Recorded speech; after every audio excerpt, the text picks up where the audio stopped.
Napa County, the heart of California wine country. Federal Reserve Governor Lisa Cook following through on her threat to sue the Trump administration over her firing. Attorney Abby Lowell said that President Trump has no authority to remove Cook. No president has ever fired a Fed governor before, but the president said Cook seems to have had an infraction. We need people that are 100% above board, and it doesn't seem like she was. The law that governs the central bank allows for the removal of Fed governors for cause. The Trump administration alleges that Cook committed mortgage fraud. Greg Clugston, Washington. President Trump says it's time to consider bringing the death penalty back as punishment for convicted killers in Washington, D.C. The city and almost 24 states removed capital punishment as a sentencing option for those convicted of serious crimes. They were among the FEMA employees who signed a letter to Congress. Now they've been placed on administrative leave. The letter complains of budget cuts and questions the qualifications of those in charge of the agency.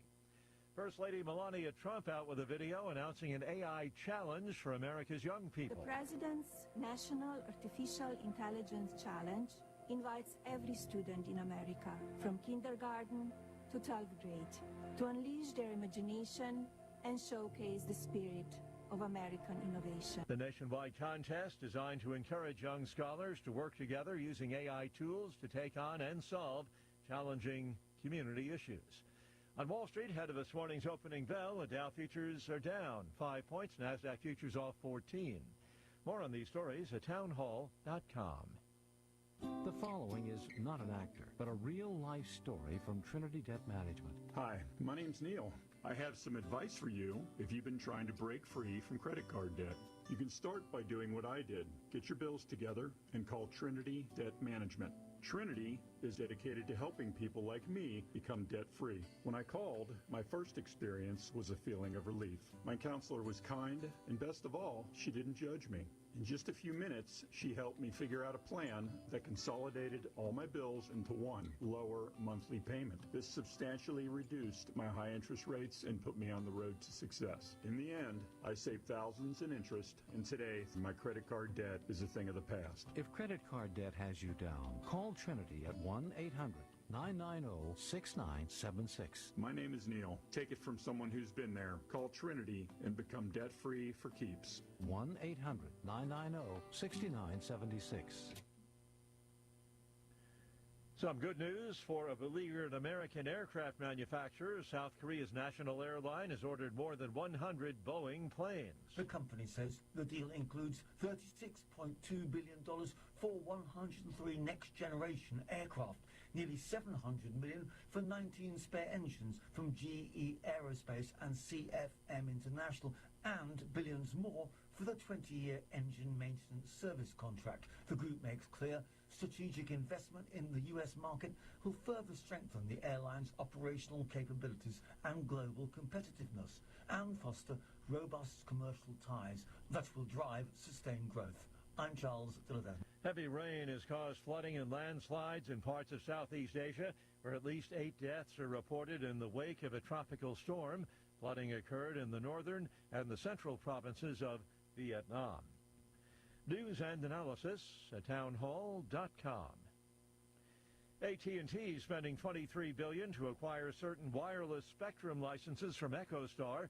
It is a significant expansion of AT&T's low and mid-band coverage networks. Dallas-based AT&T said the licenses cover virtually every U.S. market, more than 400 total, which the company plans to deploy as soon as possible to lure more home internet subscribers and meet its growth goals. The deal also fortifies the long-term services agreement between AT&T and EchoStar, enabling the latter to operate as a hybrid mobile network operator, providing wireless service under its Boost mobile brand. John Scott reporting. The prospects for additional consolidation in the rail industry have dimmed. Both of CSX's potential partners are now saying that they're not interested in making a deal, concluding that it would not make economic sense. More on these stories at townhall.com.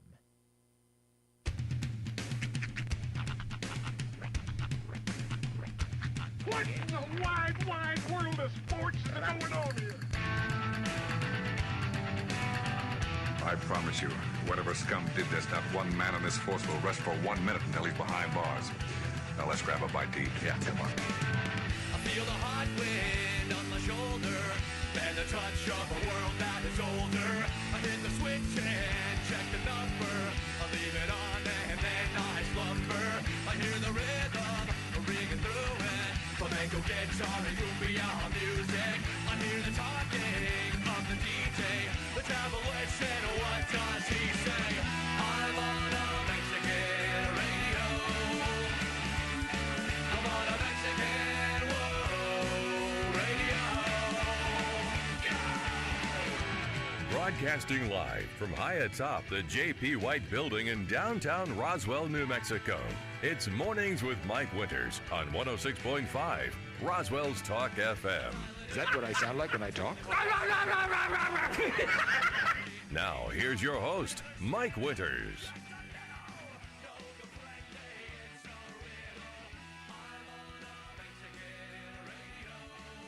And good morning, one and all. Welcome to Mornings with Mike Winters. I am he. That would be me, Mike Winters. Happy middle of the week. Yes, sir. Wednesday. It's been. 'Tis Wednesday. Happy Wednesday. Indubitably. Middle of the week. Quite nice yesterday, actually, weather-wise. You know, yeah, not too hot, but not cold. No. But yeah, it was pleasant for a late summer day. A brisk crispness in the air later in the day than I was expecting. Yeah, a little more cloud cover than anticipated.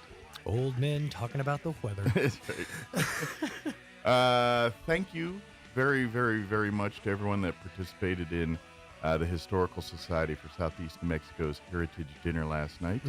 I believe a good time was had by all. Good turnout? Yeah, there was a lot of. I did some deliveries, and then I hung out at the Society for a little bit, and then I went home. But nice. Yeah, those drive-thrus are always kind of interesting because you can kind of visibly tally how good you guys are doing as far as like the fundraiser goes. Well, I missed the first part because I was out delivering, so I didn't see the initial. He means souls to Jesus. He was proselytizing. Thus saith the Lord. Actually, I mean peppered food to people's houses. That's fair too. That's like delivering the gospel. Hey, you should be proud of me. 12 meals went into my vehicle. 12 meals went to the people they were supposed to. Now that's a big feat. 12 full meals? Well, 12 bags of food. We all know the DoorDash guy reaches over and grabs a couple of fries. I did not scrimp out on the scrimp. Yeah, it looks like they didn't include your appetizer. I don't know what happened. I don't know. There's no. He said no shrimp. Weirdly though, Mike did have a screen. He said, "If I'm just going to turn this towards you, you can answer." That's right. Questions. I did the tip thing. Yeah. Mike walked away with $13.75 in tips last night. Yeah, I just walked up and was like, "Hey, I got a few questions for you to answer." A couple people didn't want to tip; they just gave him their appetizer. One of these times, I want to get that thing, and it's going to be from Terminator 2. Have you seen this boy? I'm just going to turn this screen around. If you could answer a couple of questions for me. It's going to be, have you seen this boy? It's just as there are armed gunmen in the kitchen. Do something, That's please. Right. Help, I'm stuck in a fortune cookie. It's weird that you had this screen ready. That's right. But yeah, it was a great time. Everything, I believe everyone got meals that were supposed to. And Peppers did a bang-up job putting out a lot of great food. So did they, now as far as like honoring the honorees, there's a video that they put together, right?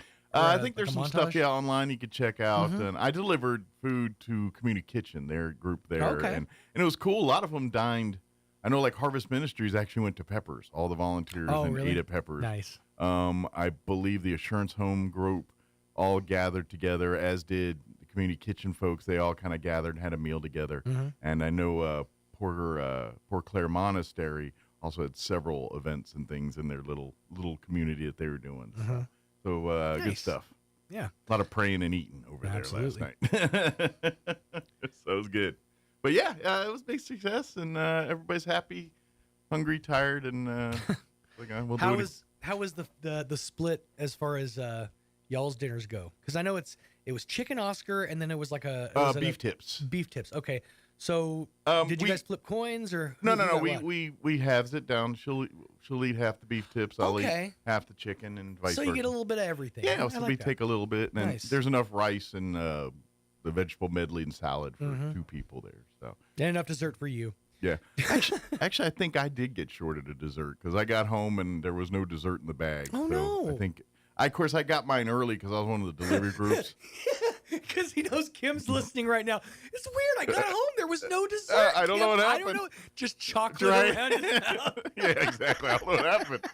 No. Sure, Mike. No idea what happened to that dessert. Wink. Wink, wink.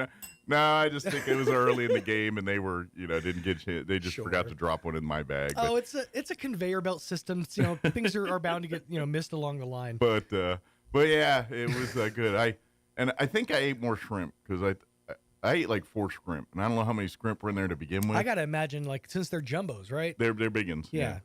Those are prawns. I call them 3-bite shrimp. 3-bite shrimp. That was my nickname in high school.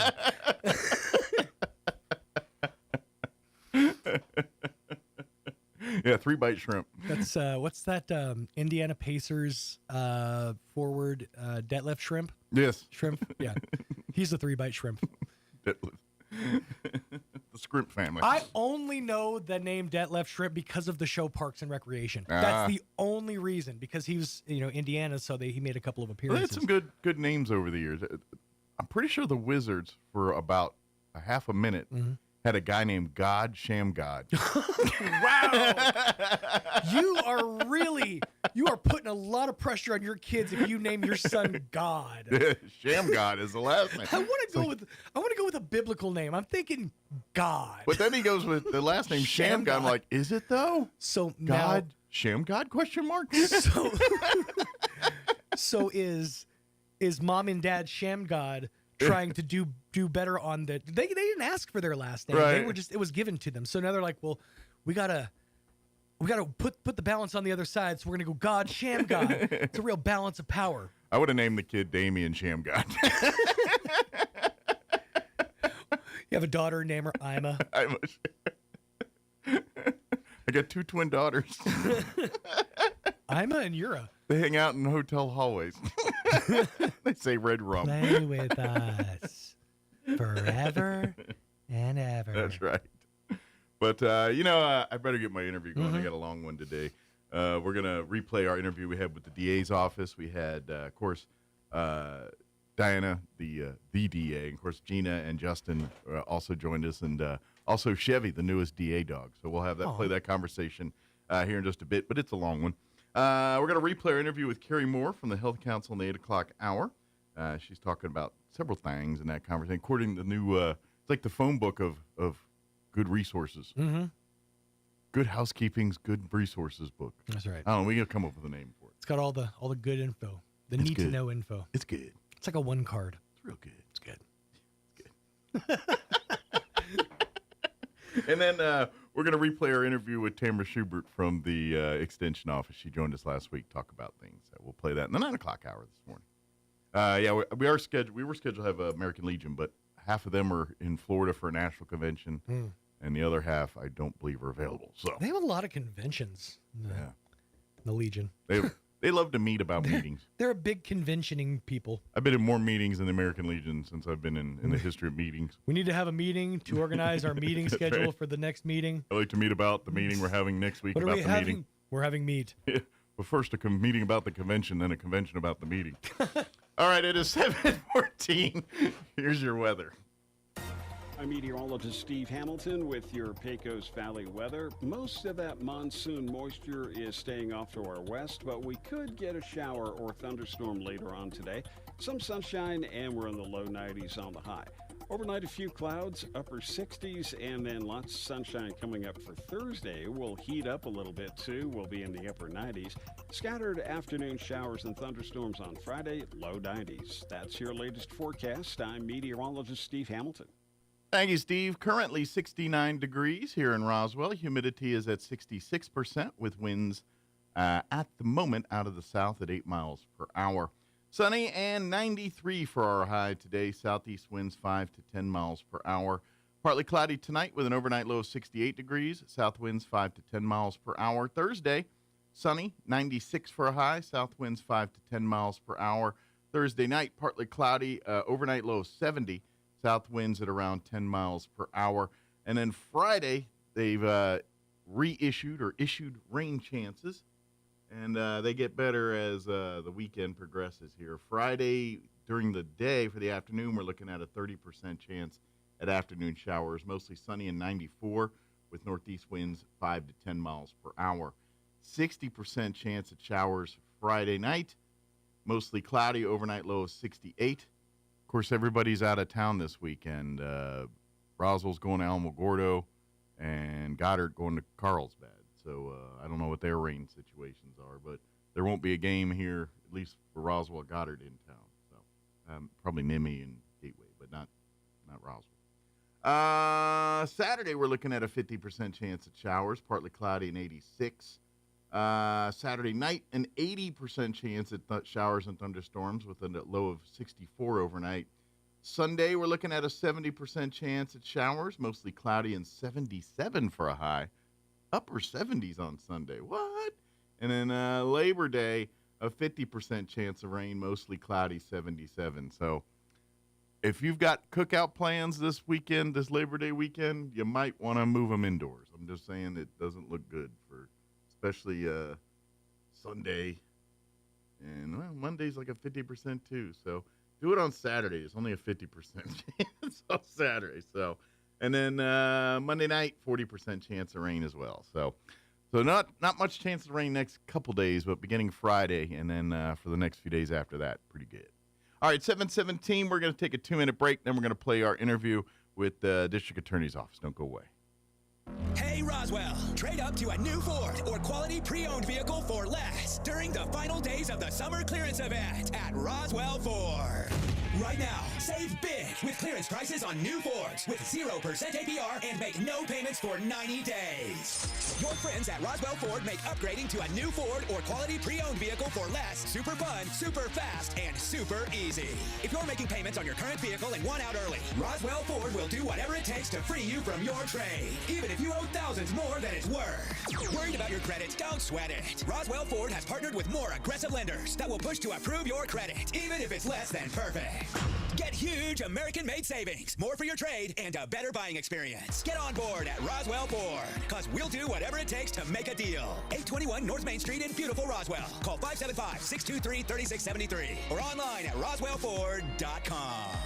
0 APR for 48 months is $20.83 per thousand finance. Interest accrues from date of sale, subject to lender approval on select vehicles. Offers not combined. When managing a chronic illness, access to the right treatments makes all the difference. Artesia General Hospital's Infusion Center provides IV therapy and biologic treatments, so you don't have to travel far for care. Expert infusion therapy right here in Artesia. Call 575-736-8256 today to learn more.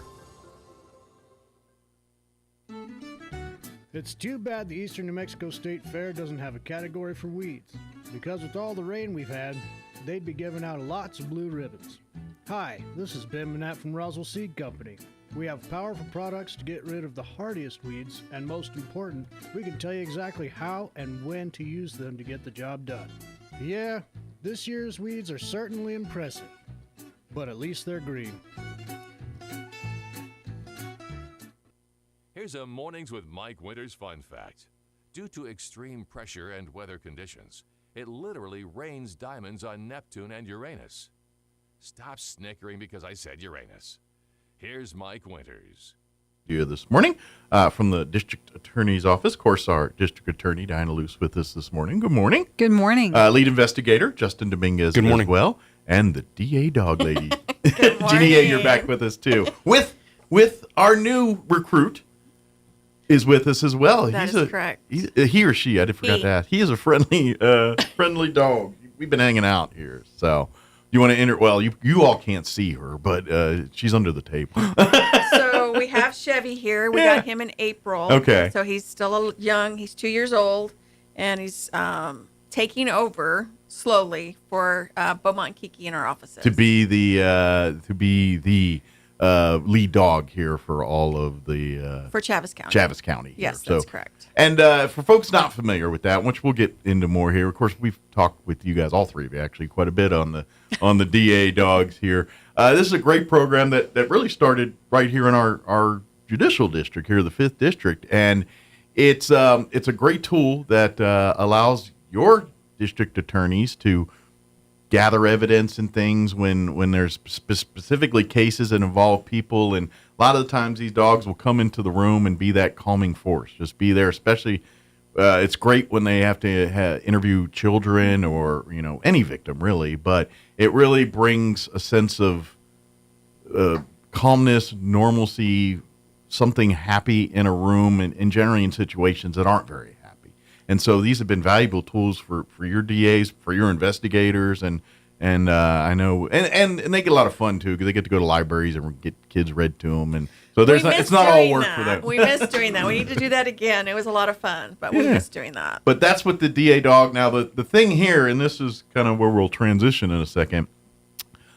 This is all privately funded. The program for these dogs, it's very expensive to train these dogs. And how many does the district have right now? Like 4? 5. 5. Yeah, we have because we have new ones. That's right, a new one. That's right. Bowman's not retired yet. Bowman's still in the force here. Yet. So Chevy's number 5 here. Number 5. But it's a lot of money to train these, and this is something that we're starting to see in other. Now that people are getting the word out, we're seeing this in other districts and things like that. But it's not funded by any. Until our legislators in the roundhouse decide to put some funding toward this, which. It's kind of a no-brainer for me, but till that happens, we're really relying on people to fund this and support. That's why you see Gina and the dogs out at the county fair, or we're going to be whacking a golf ball around here pretty quick, and this is all to raise money for the DA dog program. And we'll be selling salsa soon. We'll have a post up for selling our salsa too. So Did Chevy make the salsa? No, Chevy is nowhere near the salsa. Just a consumer.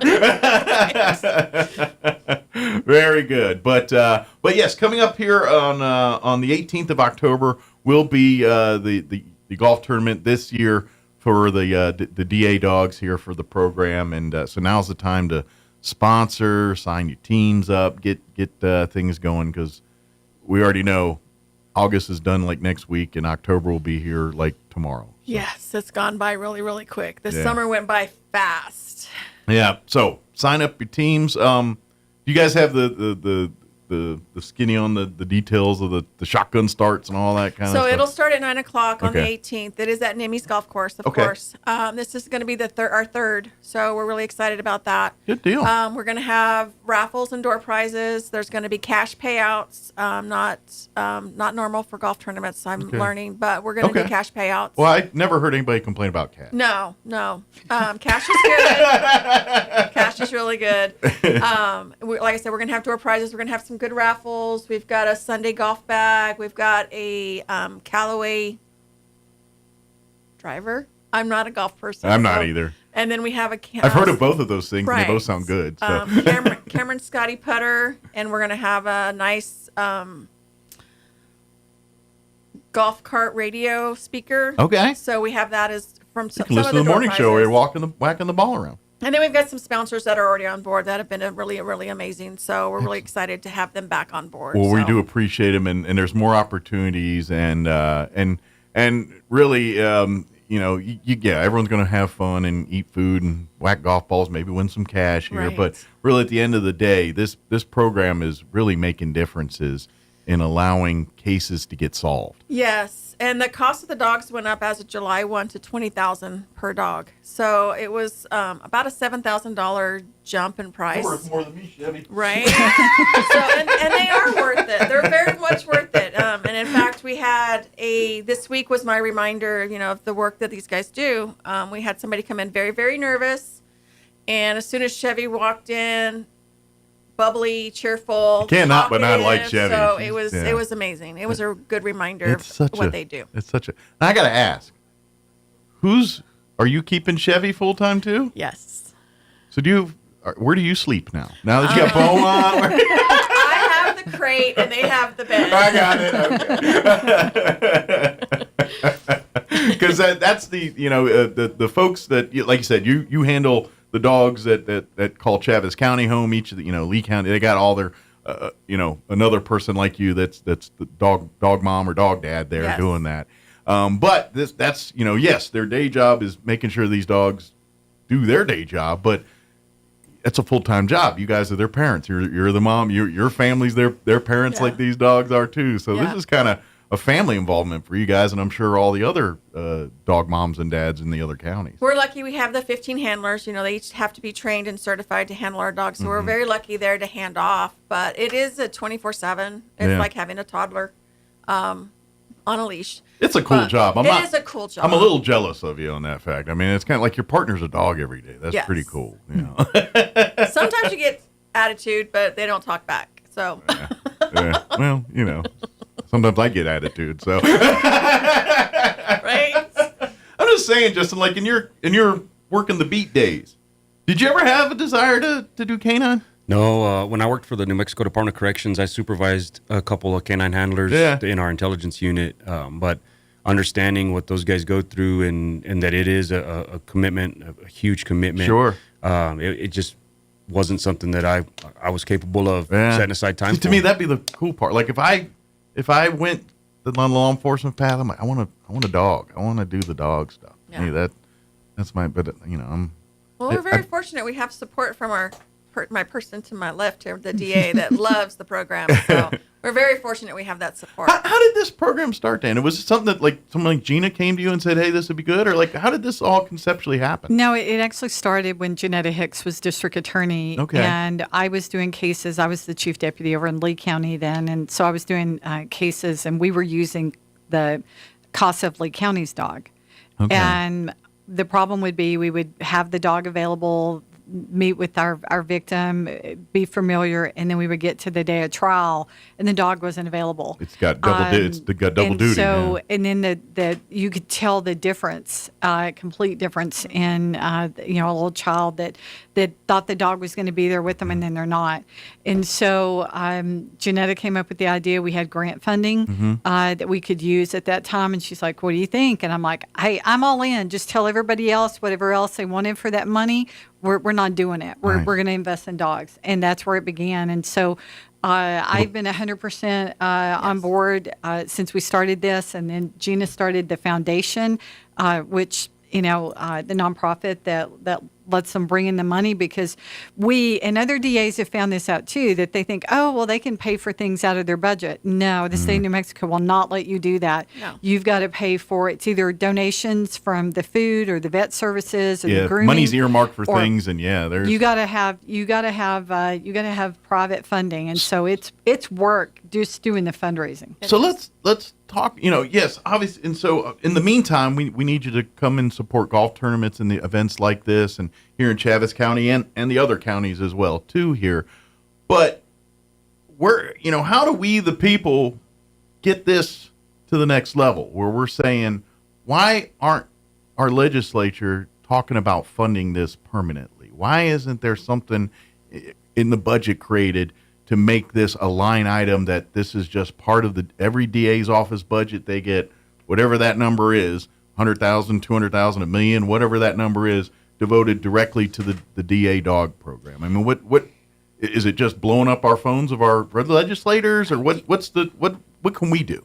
So you guys can reach out. I mean, I would love for you guys to do that. A lot of it is this is. I mean, we've had it since 2014, but it's very, very new for a lot of district attorneys' offices, and you have the other side that's like, no, it's not needed. But until you see it in actual process and working, you don't understand the impact it has on people, not only office staff, but the victims and witnesses that come through, the court staff that you're working with. It makes everybody's day a little bit brighter.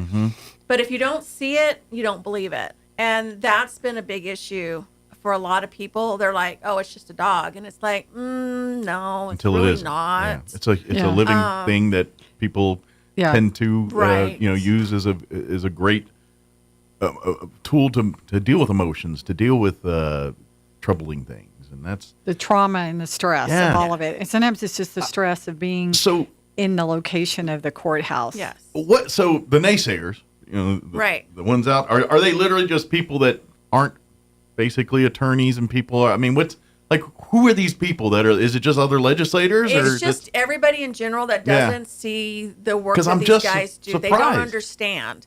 And I mean, even in the beginning when we had it, some of the people in our office were like, "This is a waste of money," blah blah blah. And then when they started seeing it, the light came on. But they have to see it. They have to understand. We just got to get the word out. Like, Sure. hey, this is what they're doing. This is what they're doing. To me, it makes so much sense because I mean, let's look at kind of the scope of what you guys do every day. Is the law is very black and white. You either break a law or you don't break a law. That part is very black and white. But every single case of a law being broken, the severity of it or was the intent of it is all about emotion and human and understanding the id of a human being. And so any tools we have or anything that we can crack that nut a little bit to understand and to make people, that's a great tool. And because look, yeah, we get it. A law was broken, someone was killed, whatever that is, but that's why we have the trial, because there's details. Maybe it was a justified killing. Maybe we don't. That's why we have the trial to determine that. And any tool that helps us get to the truth, because human beings lie. People, all this.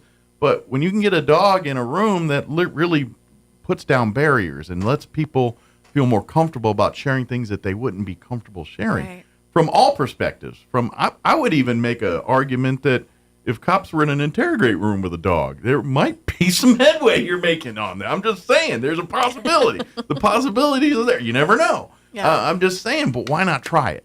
It's certainly, and like you guys are saying, all we're seeing is nothing but success. Every time one of these dogs walk into the room, we're getting amazing results from that. I mean, how many more of these do we got to do before someone wakes up and says, hey, maybe there's something to this, Well, and I think we're very lucky down here. We have a lot of support down in the southeast. Yeah, I feel like I'm preaching to the choir a little bit on some of this. So we have a lot of support down here. And like I said, and we've talked about is other DA's offices, that first, because the first year is not an easy task to get these dogs, incorporated into the courtroom. Sure. There's a lot of lead-up work time on this. Yeah. But it's a lot of extra work that you don't expect, that nobody says, oh, by the way, this is going to happen. Sure. So a lot of people are like our jobs are overwhelming anyway. And to add this on there, you have to have very special people that are willing to fight for it. And like I said, we have great support, and we've always had great support doing that. Anytime you're changing ideology, which you kind of are, and you're basically reinventing the wheel a little bit here with some of the stuff we're talking about. And yeah, like you said, it's hard to get people to see it. And yes. But you're right. It takes a huge mindset, a financial set, a skill set to flip over to this ideology. But the results are showing us that it's worth it. Yes. That it is worth it. What we're doing before isn't working to the fullest it could be. This, we can add it to make all of our jobs better, to make our lives better, to make our victims get the results that they're hoping for. That's what this is all about at the end. And we have, I know that Santa Fe, Bernalillo, Rio Rancho. Is the 12th still have one? No, Rodrigo has retired. So there's 4 on Taos. There's us and then these other DA's offices that have dogs. We've been doing it longer the way we do it, so we're more... Got more experience. More experience. Yeah. Well, and we definitely have commitment. And commitment. The people that work for us know they've taken on a huge commitment to be They've one bought of into the program. handlers. Yeah. And so that's why when Gina gets called by, the FBI to come because there's been a mass shooting somewhere and she travels, everybody's on board that she's going to take one dog and she's going to go, and they're going to fill in wherever else is needed. So you with guys our are doing other work dogs. for the feds too sometimes on some of these cases, huh? Luckily, yes. Good. We did the Uvalde. That's awesome. And we did El Paso. We did that sentencing for the federal side. We've been able to do that. We've been called out here locally in the state of New Mexico for several incidents, school shootings, the library shooting in Sure. Clovis.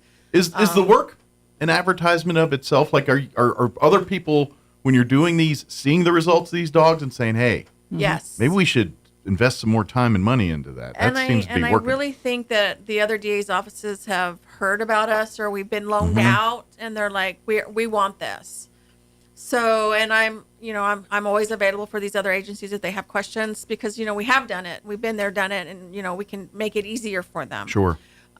So yes, I'm always a phone call. It's like, call me. Great. I mean, and this is getting more philosophical. I think, just the roles that dogs serve in society, we're learning more and more. I mean, how many times do we see those videos on TikTok or YouTube of someone with like having some kind of epileptic seizure or something? The dog senses it and gets them their meds before it gets too bad, or knows how to handle the person when they go into these seizures, because the dog can sense. I mean, I think we're scratching the surface on how dogs and humans can partner in more and more of these types of tasks and things. And working with Assistance Dogs of the West out of Santa Fe, they have learned what we want or what we need, so they match the dogs to us for what our job description is. Sure. Yeah, because each dog's trained for specifically what they're, like your dogs aren't being trained like canine units that law enforcement use. No different than your dogs are trained to be calm around and be the calming force in a crazy situation generally. Where sometimes cop dogs or canine dogs are a little bit, their job's different. Yes, their job's different. Yeah. And our dogs, so Chevy and Beaumont were cross-trained for core facility and crisis response, because they're the same, but they're different, because in a crisis response, for the El Paso sentencing, there was probably 100 people that Beaumont dealt with. Okay. So, usually it's one-on-one or, small group, but for crisis response, it's a bigger group that these dogs, Gotcha. and it's, for some dogs, that's a little overwhelming. Sure. For people, it's overwhelming sometimes too. So these dogs are better equipped to handle large crowds and things and not Yes. feel uncomfortable Correct. or out of place. Gotcha. Correct. Yeah, makes sense. Complete sense. Because, it's funny. And that's the thing with, just weird story with dogs. And my father-in-law, years ago, he had just a beautiful yellow lab. She was a great dog. And he was training the dog to be a bird dog for hunting. Did all the retrieving, just spot on. Worked like gangbusters until the gun was introduced. And as soon as that noise hit, the dog freaked out and never turned.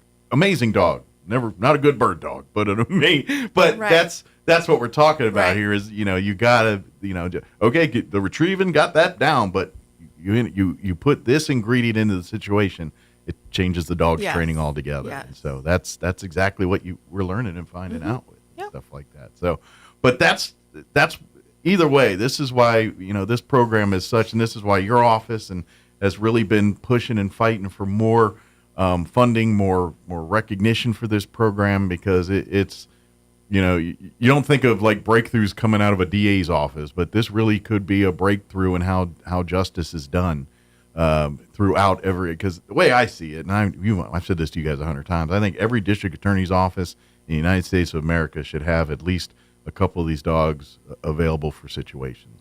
Well, the state of New Mexico has got a high rate of facility dogs in place. Larger than a lot of states, which is number one for us for something positive. Right.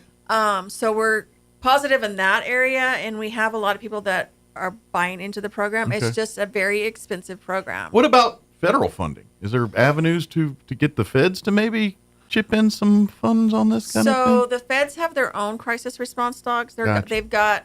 They had two, and I got to meet them, and that's how I got involved with working with the agencies on these other incidents. But they fund their programs, and they just got, I want to say 2 dogs for the United States. Okay. So they're working more towards their dogs. I'm not sure about federal funding and how that would work. I just didn't know. It's okay. Get some congressmen. I'm just let's turn over rocks and find, because this is just, to me, it seems too important to delay on this stuff. This is, you want actual solutions to our crime problem in this country. This is actively one of them to fix that. We got, there's a whole lot of other problems, don't get me wrong, but this is one of those tools we can use to start fixing and start. So, people don't get arrested and seeing trials 3 years later, all the things that we're dealing with, and, the backlog that you guys have and all that, because there's not enough judges or attorneys or, to do all this stuff. And so we got to find ways to fix all these things. And we're not going to solve all the problems overnight, but I feel like this is one problem that will make a dent into this, where cases are getting solved, that justice is being served, testimonies and things that were previously not getting collected are now a part of that court case. So our prosecutors can get convictions and things like that. Not to mention healing for these victims. I'm sure, depending on the natures of the crimes, there's going to be a long road to recovery. But guess what? Chevy laying at their feet is the start of that. They really help. Like I said, this week was I get those reminders because every once in a while I'm like, well, maybe this isn't working, and then you get the reminders of people coming in and they sit on the floor, and a person that's just like saying, you get them, their voices start talking. Yeah. You probably see it more than that, but they actually have a voice, and it's so nice to hear when they get these dogs. And like I said, I've been doing this since 2014, and we can go downstairs and we throw the ball up with all the employees and stuff. So it's a good for the employees to have some fun too. Absolutely. I can't imagine the office not having a dog. I would imagine. Be weird. Yeah, your own employees probably are a little more chipper when one of the dogs are hanging out in the office there and getting into things. Well, it's definitely helps with stress and trauma for our own staff because they know they can come and they can ask if Chevy's not working or Beaumont's not working right now or Kiki's not working. Can they in the Roswell office? Can they come and hug them and pet them? Roll around the floor with the dog for a minute. And like you said, we're like every state agency involved in the justice system. It's nobody has enough people or enough funding, and so everybody feels that crunch. And if these dogs can help make their day better, and then we move forward trying to do what we're asked to do for our community, that's what it's all about. Well, and I don't know, we just, we live in a world, and especially with you guys, like you said, your prosecutors, everybody's dealing with extremes, hard issues, sometimes the worst that humanity has to offer. You guys, that's what shows up on your lap sometimes. You know what I mean? And yes, the victims, we're trying to deal with that. Like you said, our staff, your people, this helps them process through some of this stuff too, because the things you guys see on a daily basis is not what most people would consider normal behavior. And so and so if we can find a way to crack all that, to go to bring humanity into justice. That's the part that, you guys try every day, and you're thinking, well, the humanity here is bringing that justice for that victim. But, we forget, the complete package of human beings. We love, all the emotions, the love, all that. And I don't know what it is about dogs, but they bring it out in everybody. That's what happens. The dog gets in a room, it's hard to be mad. It's like, it's I don't know, it's like an ice cream cone. You can't be mad at someone holding an ice cream cone. It's just really hard. Chevy would tell you that I was a little upset yesterday when he walked in covered in mud. Well, okay, bath time. He can still be a dog. Yeah, he can still be a dog. Yeah. I was like, oh but you know what? You're not as mad as if your kid did it. Like, you know what I'm saying? Like, if you had a teenage boy rolling all muddy, you'd be madder at them than the dog. That's what it's like. Go take a shower. I was like, okay, let's go take a shower. Let's just go take a shower. It is. Let's go play in the water. Our pets get away with murder. That's just what happens. Like, my cat could literally do anything. I'm like, stop it. That's all I got. Stop it. But that's why, and so please, we can start by signing up for the golf tournament here. Please. If you're a business or organization that would love to sponsor, please do so. This event, you're getting in with a noble cause, a just cause here with that ideally the more spotlight, the more money, the more attention we can bring to this program, the more cases we can get solved, the more victims we can help. And that's what this is all about. And I'm not going to lie. I'm just saying, If you're recruiting and you're having trouble recruiting, you're like, you get a dog. I'm just saying. That's a selling point. What's one of the perks of the job? You get a dog. We tell people, when we're interviewing that we have the dog program. Yeah. And people are intrigued by that because they don't expect that. Yeah. And so it's a positive. It really is a positive. I mean, we enjoy the Chevy and Beaumont and Kiki in the Roswell office as much as the people that they're to help, right? Victims and witnesses. And so it really is a well-being for our office. And so when you talk about, should the legislature fund it? Yeah. Should every DA's office have this ability?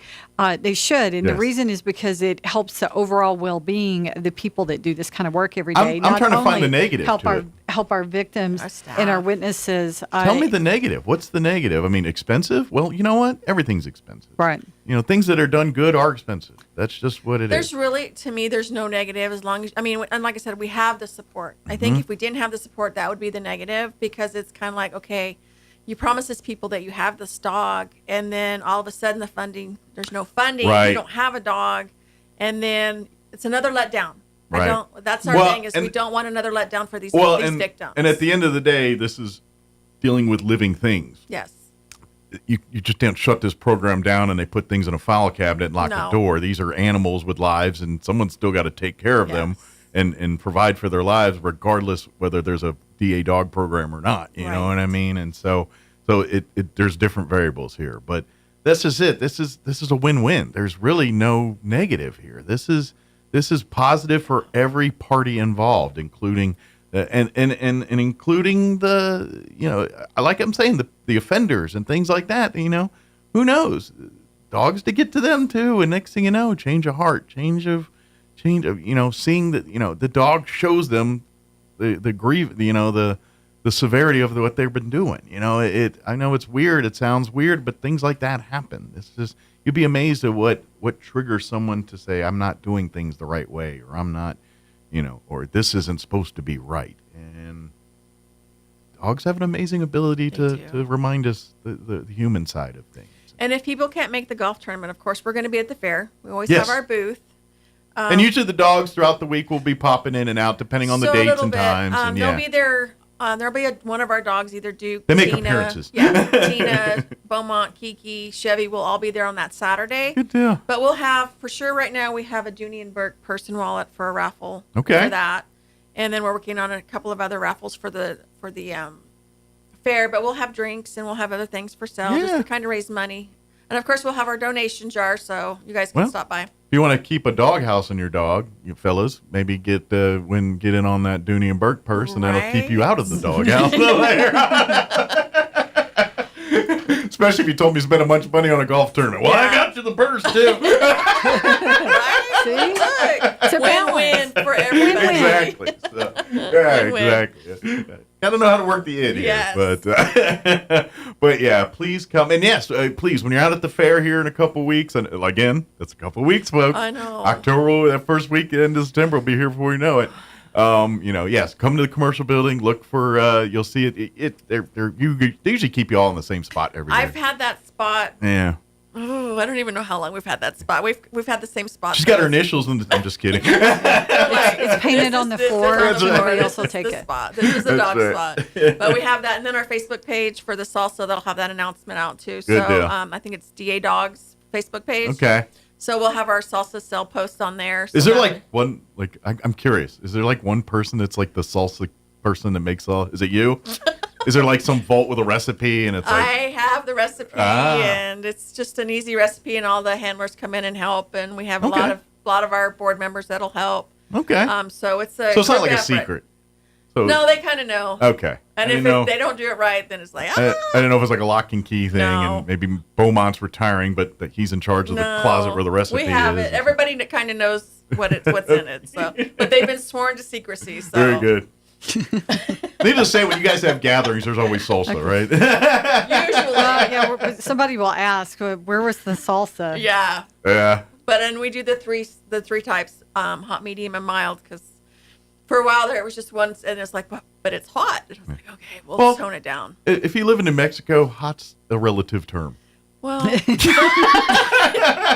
have almost choked to death on my salsa. Yeah. So. Well, but I literally, it's not hot. And I'm like, I got fire shooting out of my ears. Tell me it's not hot. Yes. Yeah. Or I've had other people, oh my gosh, is it hot? And I'm like, okay. Well, I've had people asked to make extra hot. Yeah. Or I'm like, okay. If I'm just tasting hot, I'm out.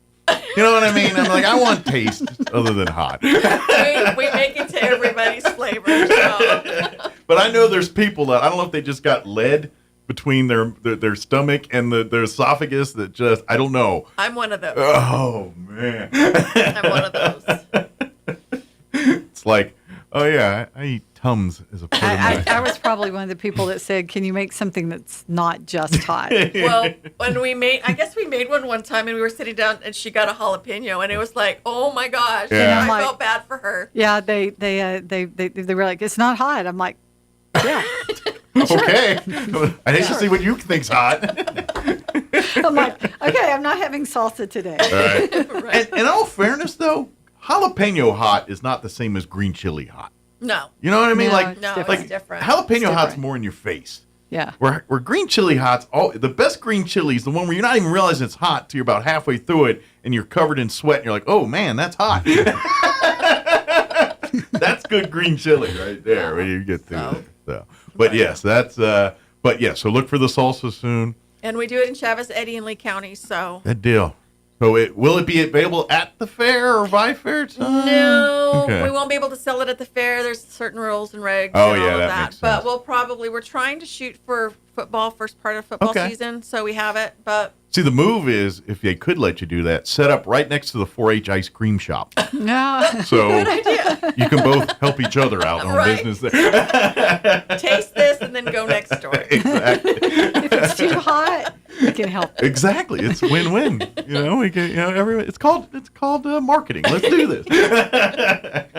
But again, folks, please sign up for the golf tournament. I guess you can sign up probably at the pro shop at NMMI if you want to participate in the golf tournament. It's a shotgun start, 3-person scramble. Correct. Like you said, cash prizes here for this one. Still looking for sponsors. Yes. Still looking for teams. If you have a group of 3, you can sign up. But if you don't, the pro if you usually. have a group of 6, we take you too. That's right. But then there's 2 teams, and now y'all can bragging rights. Right. Bragging rights. So. And then, of course, please come. And, of course, I'm going to take a stab that the celebrities of the tournament, the dogs will be wandering around at various things. Are they good at, like, retrieving balls and things like that? We have not let them do that because I'm afraid they're going to swallow them. Well, they are trained professionals, and that's meandering task Right. for these dogs. This is too big. These got bigger, more important things to do. So.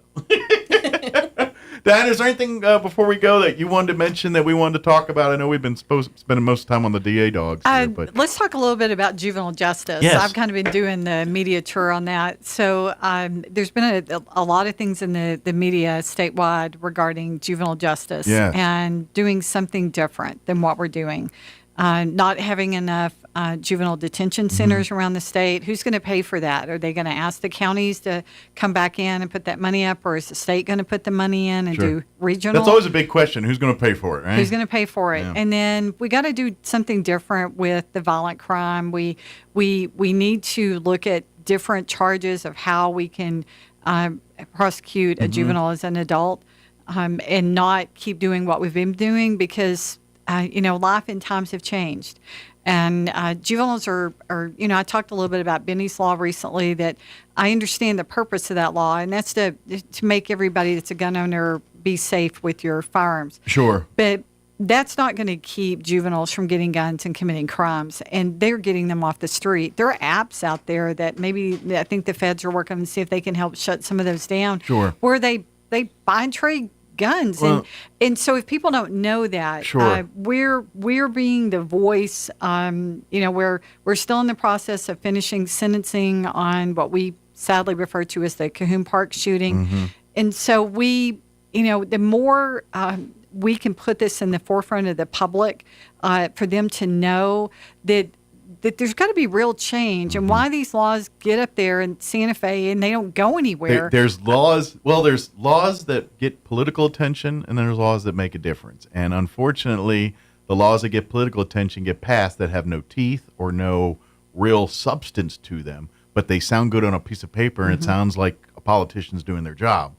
But in reality, it's not no teeth. It doesn't really give you guys any tools to do anything, or any protections or anything like that. So, and that's what, and this is where maybe that, I don't want to get into politics and everything, but, the governor's trying to get the legislator to do this, legislator to do this. And I think that's part of what, we have some legislators that want real teeth in some of this, and others that are, for whatever reason, not ready to pull the trigger on some of that. And so that's why you guys are out here trying to say, look, we got to get help. We need some real laws that have real teeth, that have real consequences, that give our DAs the tools to go and make sure justice is served for people here, and not go after laws that go after frivolous or things that don't solve the problem. Or, like you're saying, we can create a law that in theory sounds like it's going to protect something, but if you don't enforce it, if you don't give it the support financially or whatever it is to back it, it's moot point. And so that's kind of what you're talking about here. Let's actually do laws that are actually going to fix things instead of get someone reelected. I said it a lot less nicer than she did. But in essence, that's what we're talking about here. That's what we're talking about. Yeah. Because we spend a lot we're just seeing the rise in juvenile violent crime. Yes. And I don't see that changing. And so New Mexico's got to shift its course. And so all your wonderful listeners out there, I know that they just want to live in a safe community and live their daily lives. So we want that too. And so whatever anybody can do to reach out and make a phone call or an email or whatever it is to help do that. But we're fighting for change and for what's right. Absolutely. So please come to the meetings when they have public forums. I know like the Federated Republican Women, they meet every month. Go to these kinds of meetings and things like that. Hear what's going on. We're believe it or not, I know it's August and all that, but we'll be talking legislative session here in a minute. and pay attention to these things. Talk to your representatives. Tell them give them emails. Stack, because I know like our ones here, they tell me all the time, if you want to help us fight in Santa Fe, send us correspondence. So when I go in there and they say, look, I've got 1,000 emails from my constituents saying this is a problem in our community, that gives them the backing to fight up in Santa Fe, especially when they're outgunned and outnumbered. When they are outnumbered, data from their constituents is their best weapon. So that's what they need. So please help them do that. So is there anything else? Did we kind of get it all? Or Justin, anything from your end we wanted to cover? No, sir. He's like, I'm just here to look pretty. Justin's just being all quiet today. Here to chew gum and look pretty, and I'm all out of gum. Just kidding.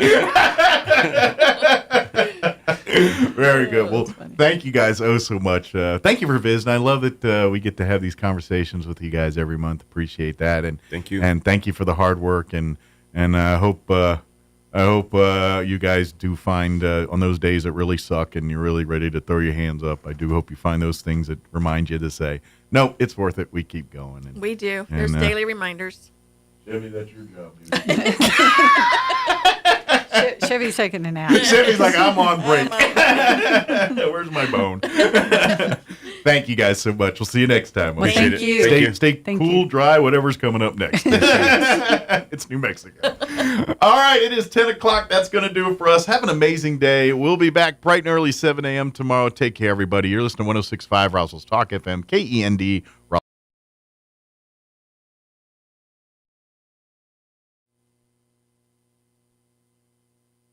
With your Pecos Valley News Update, I'm Jared Cirillo. We have an update to that Roswell homicide story we first brought to you yesterday. RPD now says an arrest warrant is issued for a man named Stephen Shane Boykin in connection to the shooting of Darren Estefan Johnson. The investigation found that Johnson was allegedly involved in a domestic altercation with his girlfriend early Monday morning. The woman had called for help, and then Boykin is believed to have gotten into an altercation with Johnson outside, which led to the shooting. Others inside the home reported the shooting immediately, Go to the Roswell Police Facebook page to see a picture of Stephen Shane Boykin. Portions of roads on the west and southwest sides of Roswell Air Center will be closed during daytime hours during the National Championship Air Races September 10th through 14th and the Pilot Certification Event September 6th through 9th that will precede it. The following closures will be in effect. Westbound Hobson Road will be closed at Sunset Road. Westbound YO Road will be closed at Nashville Road. And northbound Old YO Crossing Road will be closed at Pierre Road. There will be no general traffic allowed to enter these areas during the closures. Motorists are asked to plan their travel routes accordingly. You're up to date. I'm Jared Sorello.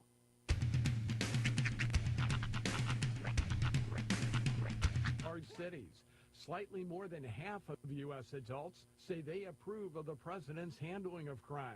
But the poll shows there is less public support for federal takeovers of local police departments. Trump has deployed the National Guard to the District of Columbia and has threatened to expand that model to other cities across the country. The poll also shows Trump's overall approval rating has increased to 45% now.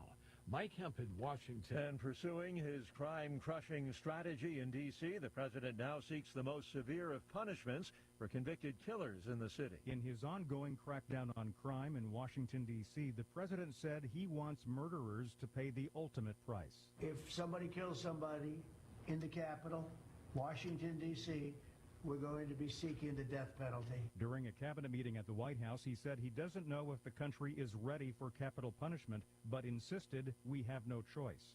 D.C. and nearly 24 states have abolished the death penalty.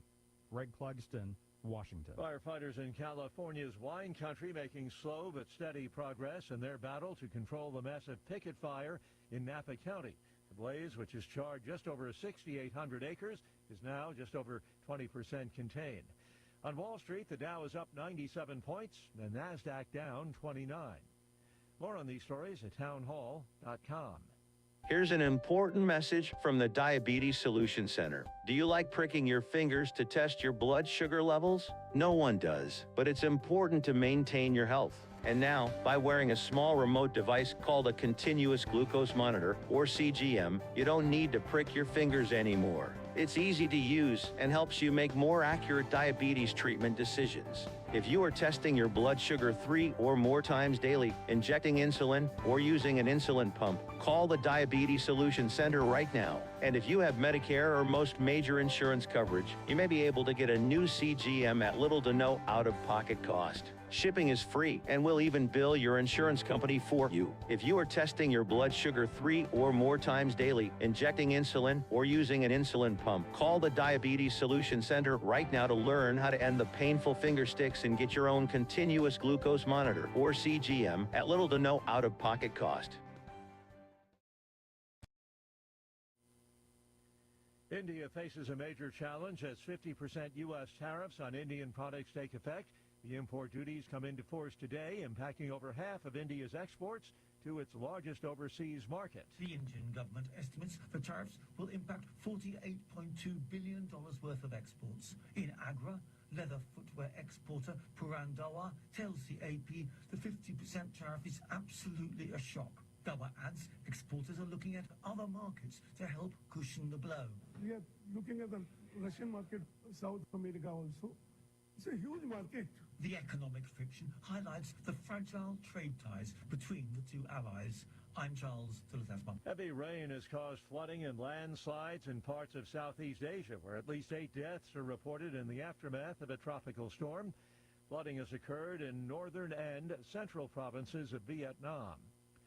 News and analysis at townhall.com. At least a dozen colleges targeted by a caller falsely reporting a gunman on campus. The calls have spread fear among students and faculty members as the school year begins. Hoax calls and false alarms, sending students and teachers scrambling for safety in classrooms. Yet officers who swarmed around various campuses looking for any threat have found none in the last few weeks. Security teams say officials must now find the right balance in keeping people on guard just in case any real threats are in the future. Jason Walker reporting. The U.S. is ramping up efforts to boost production of crucial components used in electric vehicles, smartphones, and fighter jets. The Trump administration pouring resources into the critical rare earth minerals industry with the goal of reducing reliance on communist China. More on these stories at townhall.com.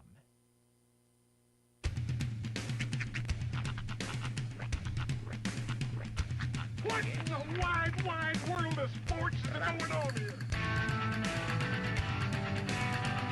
I promise you, whatever scum did this, not one man in this force will rest for 1 minute until he's behind bars. Now let's grab a bite to eat. Yeah, come on. I feel the hot wind on my shoulder and the touch of a world that is older. I hit the switch and check the number. I leave it on and then I slumber. I hear the rhythm ringing through it. Flamenco guitar and cumbia music. I hear the talking of the DJ. Let's have a listen. What does he say? I'm on a Mexican radio. I'm on a Mexican world radio. Broadcasting live from high atop the J.P. White Building in downtown Roswell, New Mexico. It's Mornings with Mike Winters on 106.5 Roswell's Talk FM. Is that what I sound like when I talk? Now, here's your host, Mike Winters. And good morning. It is 6 minutes after 8 o'clock. Welcome to hour number 2. The Deuce? The Deuce indeed. Of Mornings with Mike Winters right here on 106.5 Roswell's Talk FM. Happy Wednesday, everybody. Mm-hmm. You know, we were talking about the Heritage Dinner, all that last hour, but a lot has happened in the last couple days. We went from like Cracker Barrel changing their logo and changing everything to changing nothing and saying, "Oops, sorry about that." Yeah, forget we said anything. To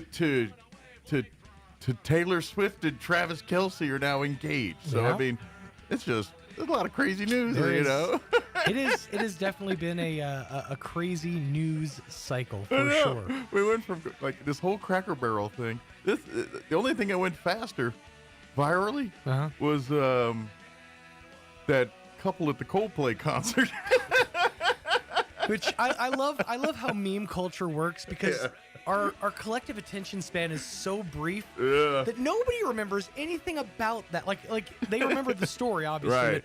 But nobody's talking about that. Oh yeah, anymore. it died But on the vine. Those two people's lives were completely destroyed in a moment that was like the entirety of America was like, I'm sure "Oh, that look at that," all- and then we moved on. I'm sure all parties involved are probably thankful that they're not on the radar anymore, Well, at least yeah. for the moment, you know. All except for Chris Martin. I'm sure he was really enjoying all the attention. That's all right. Wait till you get here in a couple months when they do the year in reviews and all that. Then you'll pop back up into the lexicon. I love how, and now I know this is just our way of fighting against the things that are coming down the pike, but Yeah. meme culture makes me so happy. Like just the way that people take these absurd stories Sure. and memeify them. Uh-huh. All of the Cracker Barrel memes that I saw were so good. Most were good. There was one. A couple I it got a just- little tired of. It was just the Dave Chappelle character, Tyrone from Chappelle's Show. Yeah. Was doing the scratching thing and just said, crack. The Brokeback Mountain one got me. That was great. I wish I knew how to quit you. Here's the thing. Sure, they're not going to change the sign, or maybe they're going to slightly change it or whatever. Right. They're still changing it, like their menu and all that nonsense. Yeah. Yeah, I The hear sign people like, stays. that's not the part, the sign ain't the part you got to worry about. It's the rest of it. The day after, and I think you mentioned this, some lady called into, was it either Sean Hannity or It was Clay and Buck. Clay and Buck. Yeah. Talking about just the pot roast. losing her mind because they were taking the homestyle pot roast Oh, off yeah. the menu. She was ready to go to war, man. Oh, it's so good. Like, I mean, I appreciate the passion on the pot roast, but So yeah. here's my question. Uh-huh. Travis Kelce proposed to Taylor Swift. Great, everything. Yes. Fine. Why didn't he do it on that podcast that everybody was listening? Like the first episode of that their one podcast? episode? It was the first episode. That would have been the biggest news of them all. Like maybe he didn't want to overshadow her album announcement. Maybe. But I feel like that would have put it up a notch. Well, when you're at that level of stardom, everything's calculated. And so they probably, they probably said, well, we're going to use our peaks in different times. And this peak is enough, and then we'll save our engagement peak for another, You know what changes news more often than I would say anything else these days? Polymarket. Polymarket. If you're not familiar with Polymarket, it was established a few years ago, and it's a betting site where you can bet real money on real world events. I did see a story about people won a bunch of money off of that. Yeah, engagement. there was one of the things that was on Polymarket was whether he was going to propose during the first episode of their podcast, and the over/under was like, overwhelmingly yes, he's probably going to. So maybe they were just manipulating the market. I don't know. I feel like there's so much opportunity for insider trading on this one. If you know the people in the inner circle know, and they may know. I mean, if they could make a mill off that, are they gonna? I say this a lot, but South Park nailed it. They did an episode. This is several years ago. It's all about addiction, and it's surrounding around their Terrence and Phillip game, which is free to play. It's the whole freemium model, and they break it down like several times in this episode. But the whole time, Randy is finding new and exciting ways to drink. And they're like, well, you're just over there, drinking, being alcoholics. Like, it's not alcoholism. It's like at one point he has like these 5 different kinds of beers. It's called a Schmorgentasting, and it's authentic. And then he takes a beer, he chugs it, and he puts a whistle in his mouth, starts blowing it and moving his head around like that. But the end of the episode shows Stan's grandpa and Stan, who are both dealing with their own addictions, playing Dungeons and Dragons, trying to distract themselves from going and playing these games and spending money. Right. Randy comes in, watches them play, and the last thing he says is, "You guys want to put some money on it?" Like you're missing the whole point. And then you guys want to put some money on it? Any and everything we can find to gamble on, it's out there. Oh, absolutely. I will lose respect for a YouTuber if they do a in-episode ad for like FanDuel or any of those gambling sites. Like, you're just taking the money. Pretty much every sports podcast that's got any kind of following has one of these. It's one of the DraftKings or one of them. Yeah. Like sponsor package. They almost even like radio, like sports talk radio. I don't know how many guys I kind of follow in sports talk radio in the DC area, and every one of them do an ad on their social media about betting with DraftKings or whichever company they're sponsored. Here's something I learned several years ago. If you want the honest, like what the product actually is, don't watch TV advertisements. Listen to radio advertisements because they have to include that fine print info, but it's real hard to do it on radio because it's right there. Right. So whenever you hear a commercial for like FanDuel or DraftKings, every radio commercial they ever run at either the beginning or end says, "Problem gambling addiction, call 1-800 such and such and such in these states." And it's like, what you're doing is a problem. Like, what the product you're putting out there is a problem. Right. It's the same thing with anytime you hear a radio commercial for something that says, "This product has not been evaluated by the FDA." These statements right. You're like, "This product is not intended to diagnose, treat, prevent, or cure any disease." Message. Yeah, that's where you're going to get the real honesty. Listen to radio ads. We tell you the whole truth. If because we gotta. Those TV ads for what's his name back in the day, the ED guy. What was Bob? Bob. Yeah. Should have had those. Insight, was it? Yeah, that's it. Insight. This is Bob. That whole story, like if you dig into it, Bob was like the owner of the company. Yeah, I know it was a whole thing. Yeah. And he got in a lot of trouble. I think it was like tax evasion or something, but it was my pillow before my pillow. Yeah. Well, and then the product was basically found out to be like a sugar pill and did right, nothing. but it was a scam. Well, I feel like if you could buy it over the counter at a convenience store, it's probably not what it's.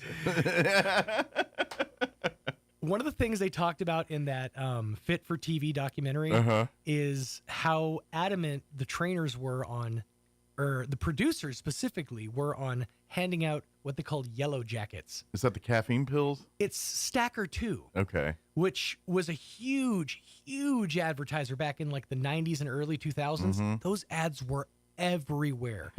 And now they have like Stacker 4. Yeah. It's like, what more do you need? Stacker 5. Stacker 5. If we've not learned from the razor blade industry. That's right. 7-minute abs. Right. Yeah, the razor blade thing was that was a beautiful moment. Yeah, 5 blades and one on the back just cuz. They did a bit on SNL where they're like, "How many blades is enough?" Yeah. This many, and it was a handle with a Ferris wheel of blades. You just held it up to your face and it just rotates. If that worked, that'd be all right. Feels terrifying to me. I feel like it's something the Flintstones would have, you know, like you got some little bird, their electric clipper, and some bird that. And I'll be honest, one of the cleanest and best shaves I've ever gotten with like a disposable was a 2-blade razor. 2 blades. 2 blades. That's all you need. You only need 2. One's a bit lacking. You need 2 blades. I'm not gonna lie. I had a immense curiosity for that as seen on TV razor that Rick from Pawn Stars would hawk on TV all the time, and then you could buy it at the Walmart as seen on TV. Was that the one? It was just one blade, and it was the one blade. It was actually a razor blade, and it kind of looked like an old timey razor. Well, and that's what's funny is, I think we got so insane and excessive with it that now it's the simplicity of it. Right. Like the Hansen shaving that I see all over, like advertising, that they say that the blade length from the thing is less than like half of the width of a human hair, or something like that. So it makes for a less vibration on the blade itself. They're just trying to give you a reason to charge you $50 for a 4-pack of razor blades. That's all. Yeah, pretty much. Everything's got their own, patented technology. I think that's why all men have beards now. Yeah. Said, oh, screw it, I'm going to grow my hair out. I don't care how many blades you're offering me. I'm just growing this out now. I can't afford to not have a beard. All right, it is 8:17. We're going to replay our interview we had with Kerry Moore from the Chaves County Health Council, talking about the several things, but including the book is good. The good book. The good book. Not that good book. That's a different good book. Although, this good book has more resources, I would say. The other good book only has the one resource. But it's a good one. It is a good resource. I'm not saying it's not. It's kind of a big one. But, it's full. But anyway, we'll play that interview here in just a minute. But first, let's take a gander at your weather. I think we're going to get wet this weekend. It's muggy. Allegedly. Weather this hour brought to you by Southwest Bearing under new ownership. Custom solutions for your heavy equipment. Hydraulic hoses, hose repair, bearings, seals, sprockets, belts, tools, fluids, and fittings. I'm meteorologist Steve Hamilton with your Pecos Valley weather. Most of that monsoon moisture is staying off to our west, but we could get a shower or thunderstorm later on today. Some sunshine, and we're in the low 90s on the high. Overnight, a few clouds, upper 60s, and then lots of sunshine coming up for Thursday. We'll heat up a little bit, too. We'll be in the upper 90s. Scattered afternoon showers and thunderstorms on Friday, low 90s. That's your latest forecast. I'm meteorologist Steve Hamilton. Thank you, Steve. Currently, did I refresh it? This is not fresh.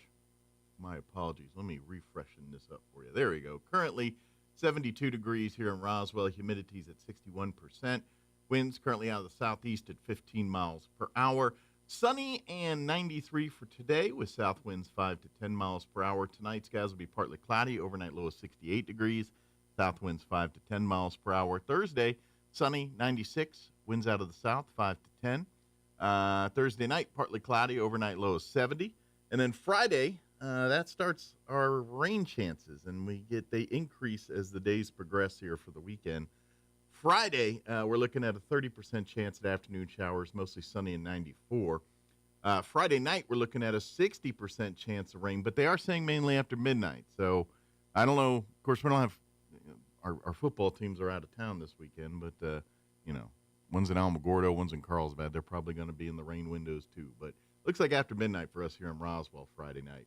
But there is a 60% chance of rain with an overnight low of 68. Saturday, we're looking at a 50% chance of showers and thunderstorms. Partly cloudy and 86 for a high. The temps are going to be delightful. Saturday night, an 80% chance of rain with an overnight low of 64. Sunday, a 70% chance at rain, mostly cloudy, 77 for a high. 70% chance of rain Sunday night as well, mostly cloudy, overnight low of 63. And then a 50% chance of rain on Monday, mostly cloudy, 77 for a high there. All right, it is 20 minutes after 8. We're going to take a 3.5-minute break, then we'll play our interview with Carrie Moore from the Health Council. Don't go away. For the first time ever, the National Championship Air Races are touching down in Roswell, New Mexico. From September 10th through the 14th, witness the world's best pilots battle it out in the fastest motorsport on the planet. Vintage warbirds, cutting-edge jets, aerobatics, and family fun, all against the stunning New Mexico sky. 3, 2, 1. Get your tickets now at airrace.org. Don't miss this high-octane spectacle. Hi, everyone. This is Melanie from Glenn's Furniture. When was the last time you looked forward to sleep? Let's be honest here. You know a restful night's sleep has more health benefits than you consciously think about during the day. Here at Glenn's, we carry Serta mattresses, and they've been in the business for more than 90 years. Choosing one can be hard, but I want you to know we have your back. Come see us at Glenn's on the corner of Union and Alameda in Roswell, where delivery is free since 1953.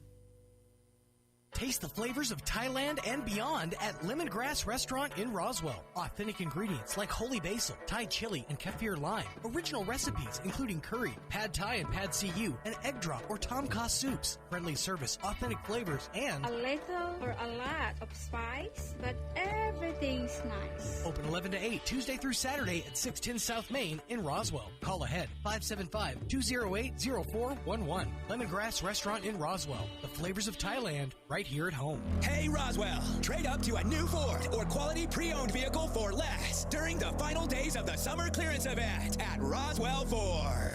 Right now, save big with clearance prices on new Fords with 0% APR and make no payments for 90 days. Your friends at Roswell Ford make upgrading to a new Ford or quality pre-owned vehicle for less super fun, super fast, and super easy. If you're making payments on your current vehicle and want out early, Roswell Ford will do whatever it takes to free you from your trade, even if you owe thousands more than it's worth. Worried about your credit? Don't sweat it. Roswell Ford has partnered with more aggressive lenders that will push to approve your credit, even if it's less than perfect. Get huge American-made savings, more for your trade, and a better buying experience. Get on board at Roswell Ford, because we'll do whatever it takes to make a deal. 821 North Main Street in beautiful Roswell. Call 575-623-3673 or online at roswellford.com. 0 APR for 48 months is $20.83 per thousand finance. Interest accrues from date of sale, subject to lender approval on select vehicles. Offers not combined.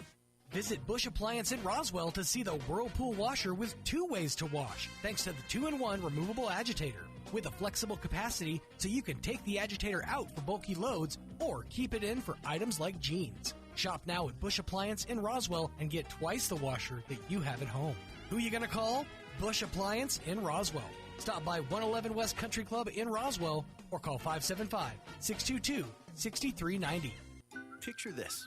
You're behind the wheel of a John Deere compact tractor. You're effortlessly breaking ground, moving piles of rocks just by moving a lever, and enjoying the sun as you clear brush across your pasture. We could keep trying to put you in the moment, but to really understand what this feels like, you just have to get in the seat. Stop by Pecos Valley Equipment in Artesia and Roswell, or visit us online at pecosvalleyequipment.com. Here's a Mornings with Mike Winters fun fact. The catfish has over 27,000 taste buds. Do you think they prefer fried or blackened? Here's Mike Winters. Studio this morning from the Chavez County Health Council. Carrie Moore back with us. Good morning. Good morning. How's life in your world this morning? Busy. I love the fall. It's always busy. Like everything gets new programs and things that were kind of take summers off all start firing back up, and then it's just a busy time of year. Yeah, it was kind of weird because last year being my first year with the Health Council on a full blown scale, right? I didn't know what to expect. So every fall we're always just busy. Everything's pumping out, and then the winter hits, and it's just like, okay, well, we don't have a whole lot going on. So that we'll just kind of like mellow out. And then it's like hit again because now you're back in planning processes. And so the spring is just hard and fast and heavy. And then the summer comes and it's like nothing again. It's like, well, I say that, but that health expo takes a lot to put together. That is a Herculean effort, and takes yourself and all the volunteers with the Health Council, all hands on deck to pull it off. And they do a great job, just like this year, another successful health expo at the mall this year. And despite new obstacles or new pieces in the puzzle, another great event. So, and actually, I think this one was our biggest turnout since we've had it in the last 7 years. So yeah. So we're going to do it in more public places. Like it's going to be, we're going to spin the wheel, but it's going to be maybe at your house. We're going to do a raffle, and it could be somebody's house. It's going to have to be a really big house. And this year's will be at the Johnson home. Let's go. And the Johnsons have a pool. That's right. They got a Blackstone. All right, we'll be all right. There we go. How many bathrooms? 2. Yeah. We'll put some porta potties on the front yard. But not just any porta potty. We want the refrigerated trailer porta potty. Exactly. Because it's the summer, it's hot. And you got to be healthy. Right. And if you're hot pooing, then it's not.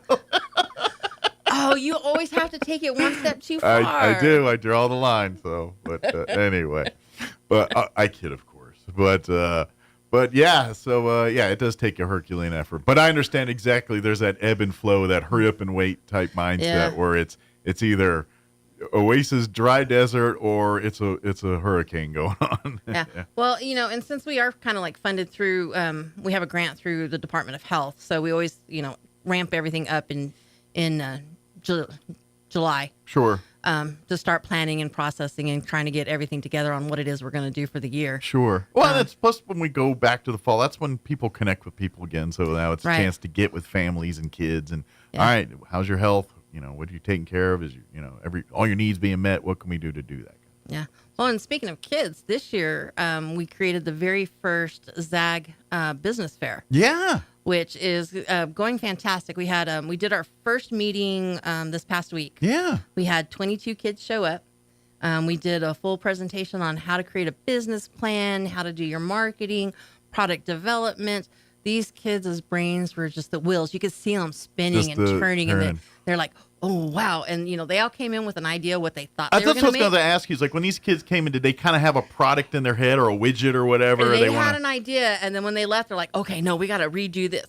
Because, just like regular competition, you don't know what your neighbors are going to do. Sure. And so it's like if everybody does the same product, nobody's going to sell anything. So you got to get creative on it. And there was some wheels turning. It's just like the Health Expo, we can't have 12 food stands all selling breakfast burritos. We gotta mix it up a little bit. Exactly. Yeah. So next week, which is I guess this week, boy, where did the time go? Pretty soon it'll be last week. I know. So this week we're doing our Shark Tank. So the kids actually are going to come and pitch their products. presentations. Okay. Yeah. So do you have like your panels like one kind of mean one real nice one, kind of like the actual Shark Tank? I told him I would be in there, that I was not the mean one, and then I said I'm lying. I am. Yeah. But no, what we're going to do is we're going to use our sponsors. Okay. They're going to be our panel. Gotcha. And so the kids will come and do the presentations to them, and then we'll go through and evaluate it. One of the things that we decided to do differently was when I was researching business fairs for kids, it was basically, give me $25 and we'll give you some space so you can sell stuff. Gotcha. So it was kind of like a racket, right? They weren't teaching them anything. They weren't doing anything. They were just collecting money off It's like the you're kids. given an opportunity and you run with it or sink with it. And probably because you know nothing about this, probably going to sink with it. Yeah. Right. So we decided to do it the other way. We were like, okay, well, we'll get the investors. And so when they do their pitches, people are going to invest in their companies. So they'll get startup money. Yeah, and it's real money. It's and real. It's going to be real money. Yeah, this is. It's kind of like the Easy Bake Oven. They get a real cake at the end. Right. Yeah, we told them, it's up to $100. It will vary depending on what your product is and your pitches. So not everybody's going to walk out with $100. But yeah, this way it was fair game for everybody to be able to participate because it takes money to make money. Absolutely. And some people just don't have that extra $10 to buy the product to be able to go and start You're selling or making correct. something. Yeah. So it's like, no, let's just make it fair across the board. And it really does teach these young men and women the other side of business. Like, Right. When we talk about, like, we all know restaurants, the stats that 99% of them or 90% fail in the first year off. It's because the people have the passion for the food and making the thing, but they don't know the first thing about The business payroll or menu cost or any of the other financial side, where these young men and women are going to taste that from the jump. They're Exactly. getting it from the beginning. Okay, yeah, you have this amazing product. How do we turn this amazing product into something that every household has to have? And that's what they're learning. Needs by doing versus wants, and how to make them actually stand out, and so Yeah. that somebody will take it. Yeah, that's the Yeah. part that they're getting to learn. And so it's like, okay, you've already got the dream. How do we make the dream into a reality? And that's the creamy middle that really. And so I'm hoping, if we see more of these kind of programs, and those numbers you hear about restaurants and stuff start flipping, because they're like, no, they've got a better sounder business plan going in each time doing this. Well, and that was one of the things when we were looking at, because we have a youth component in the health council. It's like trying to make a better population or a better outcome for the youth. Mm-hmm. And everything was focusing on don't do drugs, don't drink and drive, which those are all great messages. Sure. But those are messages they're getting everywhere. And everybody says, well, there's nothing for the kids to do. There's nothing for them to do. Well, guess what? We're making something for them to do. We'll teach them how to do something. Mm-hmm. And so they have a way to go and make money and do what they need to do. And then they don't have to rely on somebody else to do it for them. Absolutely. They can set their own goals, their own, and literally, create their own path and their own future. However, whether it's, nope, as soon as I'm done high school, I'm going to start this business up, or no, now I go to business school and get the documentation to back that, whatever path they choose, they've got a clear, concise plan and how to do it and how they want to do it. Right. And there is across the country some fantastic kid CEOs who have created a product that have just taken off and have become multimillionaires. Sure. And it's like, it's doable. Absolutely. And technology is really, because it really gives everybody a platform, a place that if you do it right, the world can see it. Right. And, that's the thing they were lacking when we were kids. We could have an amazing idea, but until you get your foot in the door of a company X or Right. wherever X, you're not being seen by them. Now you got a smartphone and a TikTok account, and you could be an entrepreneur. Yeah. Our generation, we're seen but not heard. Yeah, exactly. Yeah. That came with everything that we did. But now, how do we harness that thing into a real thing? I'm just going to sit in a room all day and be on TikTok and make $1 million. That doesn't work that way either. You got to have Right. a plan, Yeah. Yeah. And so that's. So, yeah, I'm excited for it. I mean, the fair will be October 25th. We're going to do it over at Eastern New Mexico Medical Center. Okay, perfect. We'll be there where they set up booths. In the main atrium there. Uh-huh. Yeah. And then this way, that's everybody from the hospital staff, and then we'll get whoever. And you're right near coffee if you need coffee real quick. We always Right. need coffee. Hop, skip, and a frolic over to the coffee Right. thing. Yeah. There's always a need for coffee. That is not a want, people. That's It's right. a need. Especially when you're going to have a bunch of young, energetic kids. That's going to be a lot of energy that, quite frankly, people our age don't have anymore. Right. So you need a coffee. Well, and we have a wide gamut of age group because we were originally going to do, the program is being designed for ages 6 to 17. Gotcha. But we decided on the pilot program, and we said, let's do 10 to 17. Okay. This way, the younger kids, we didn't have to do so much hands-on because it was going to be so fast and Sure. furious trying to get it There's through. a bigger learning curve for some of those. Right, but we younger. ended up with 2 9-year-olds. Okay. And, these are 9-year-olds who had already had kind of businesses going on. They've already dabbled a toe in the world here Right. a little bit. So yeah. it's like, okay, we have the space. Go ahead. Sure. So, it wasn't taking space from anybody else. Yeah. It was just some extra space we had in there. It's like, so it's 9 to 16 is who our group is this Wouldn't year. it be kind of cool if one of these students end up like on actual Shark Tank with their product at some point, So I cool made is that? every single one of them sign in, and Yeah. I said, it's because I need your signature. And they're like, well, I don't know how to sign my name. It's like, it doesn't matter. Well, I haven't sold anything. It doesn't matter. This Yeah. is my rookie card, man. Right? I've got the rookie That's signature. right. Yeah, just in case. This is going to be worth way more than anything else. I opened my Fortune website because it won't be magazines anymore, of course. Right, and then yeah. you're on the digital cover of the digital website there. That's what I'm I waiting knew for. him before he was. That's right. Yeah, now when there's a car named after you and everyone's got to have one, then Right. I knew you then. Yes, I'm the one who started his career. That's right. And all the accolades that go with it. And I hope you do like the old school Don Knotts, like Barney Fife style, where he's like, yeah, it's not the reason that person's big. You know how that Barney Fife character always, like when they start bragging, he'd do that big, No, yeah. Oh, watch it. That's the move. you know about Barney's about to peacock off here because he starts doing that. Well, bye. That's something that stuck with me my whole life as a kid. If I'm about to peacock, I do the Barney Fife. Okay. I'll have to go watch some Andy Griffin.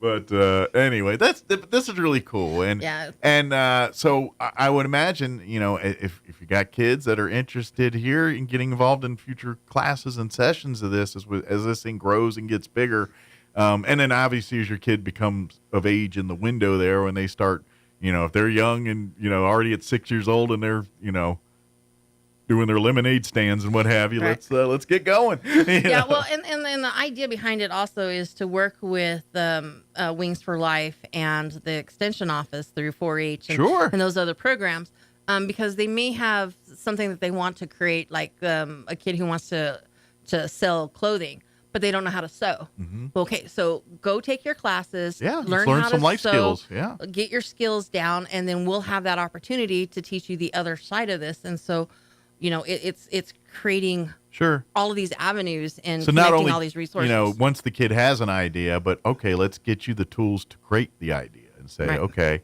do you like sewing? Do you like this thing? All right, well, let's teach you as much of this as possible. And then once, it's kind of like, artists and all that. You have to learn all the rules to break all the rules, and that's kind of, the same thing with business and stuff. To innovate, to make the next thing, you got to know all the rules and then find a way to make it better. It's much easier to fall on your face when you're closer to the ground. That's a true statement. As a guy with a bust up nose or two,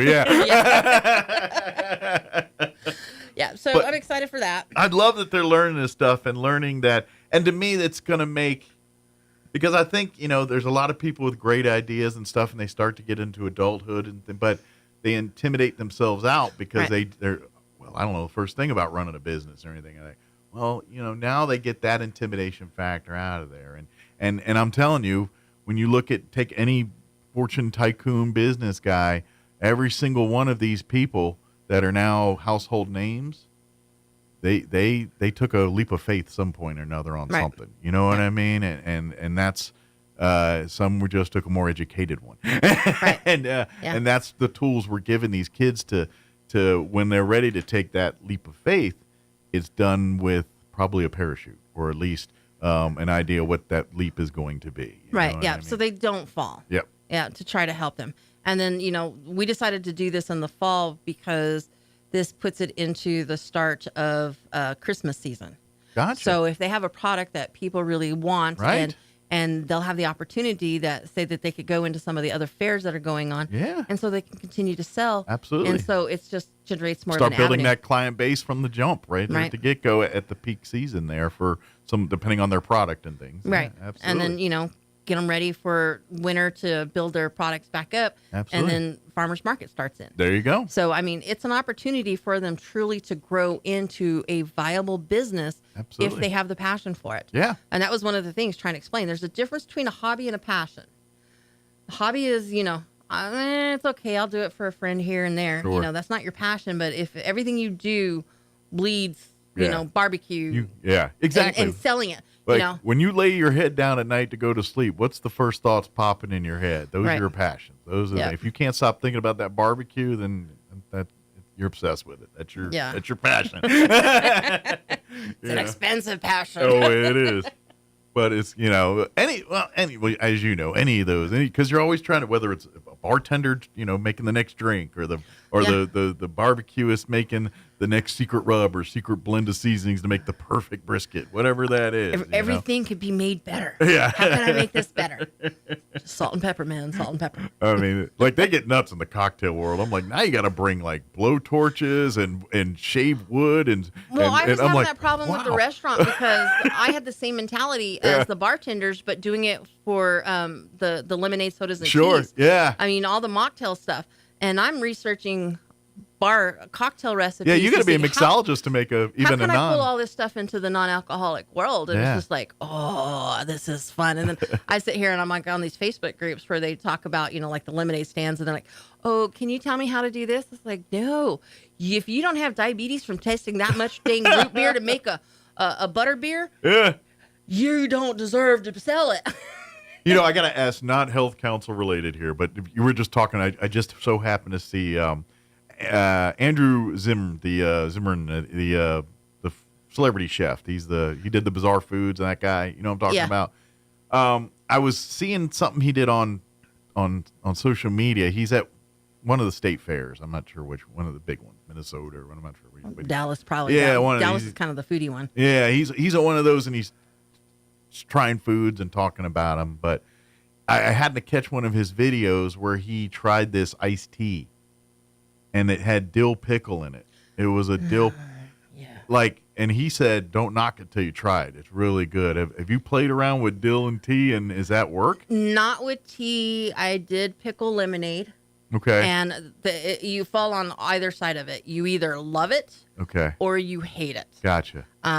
I am not a huge pickle fan. Yeah, so you're not. So I was not on the love it and side. I'm one of these middle of the road pickle people. Like, I love a good dill pickle, but I ain't being Sonic and drinking some pickle drink and eating pickle tots, and then Their whole pickle eating meal? a pickle with a pickle flavored pickle on the pickle, and you're like, Yeah. oh, that's a lot of pickle, man.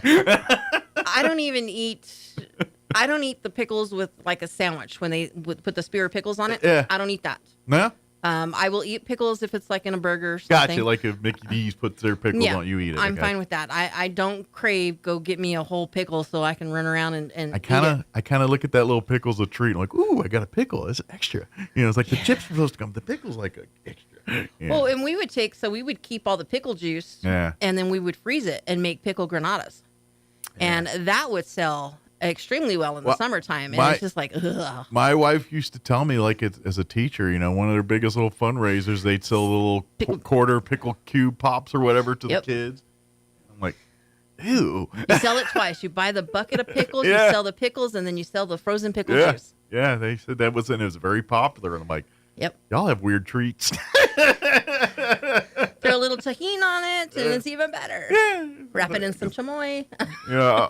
I grew up in like orange, red, or purple. I don't want the skinny one. That's right. I want the double stick one. Right. But anyway, we're way off track. As far as health councils, is there stuff we need to put on people's radar here during the fall, other than, I know we were talking about the entrepreneur stuff, but so we're doing really big on harm reduction. Okay. So we've got QPR training, which is the question, persuade, respond for suicide prevention. Okay. We do that with our Together with Veterans, our program.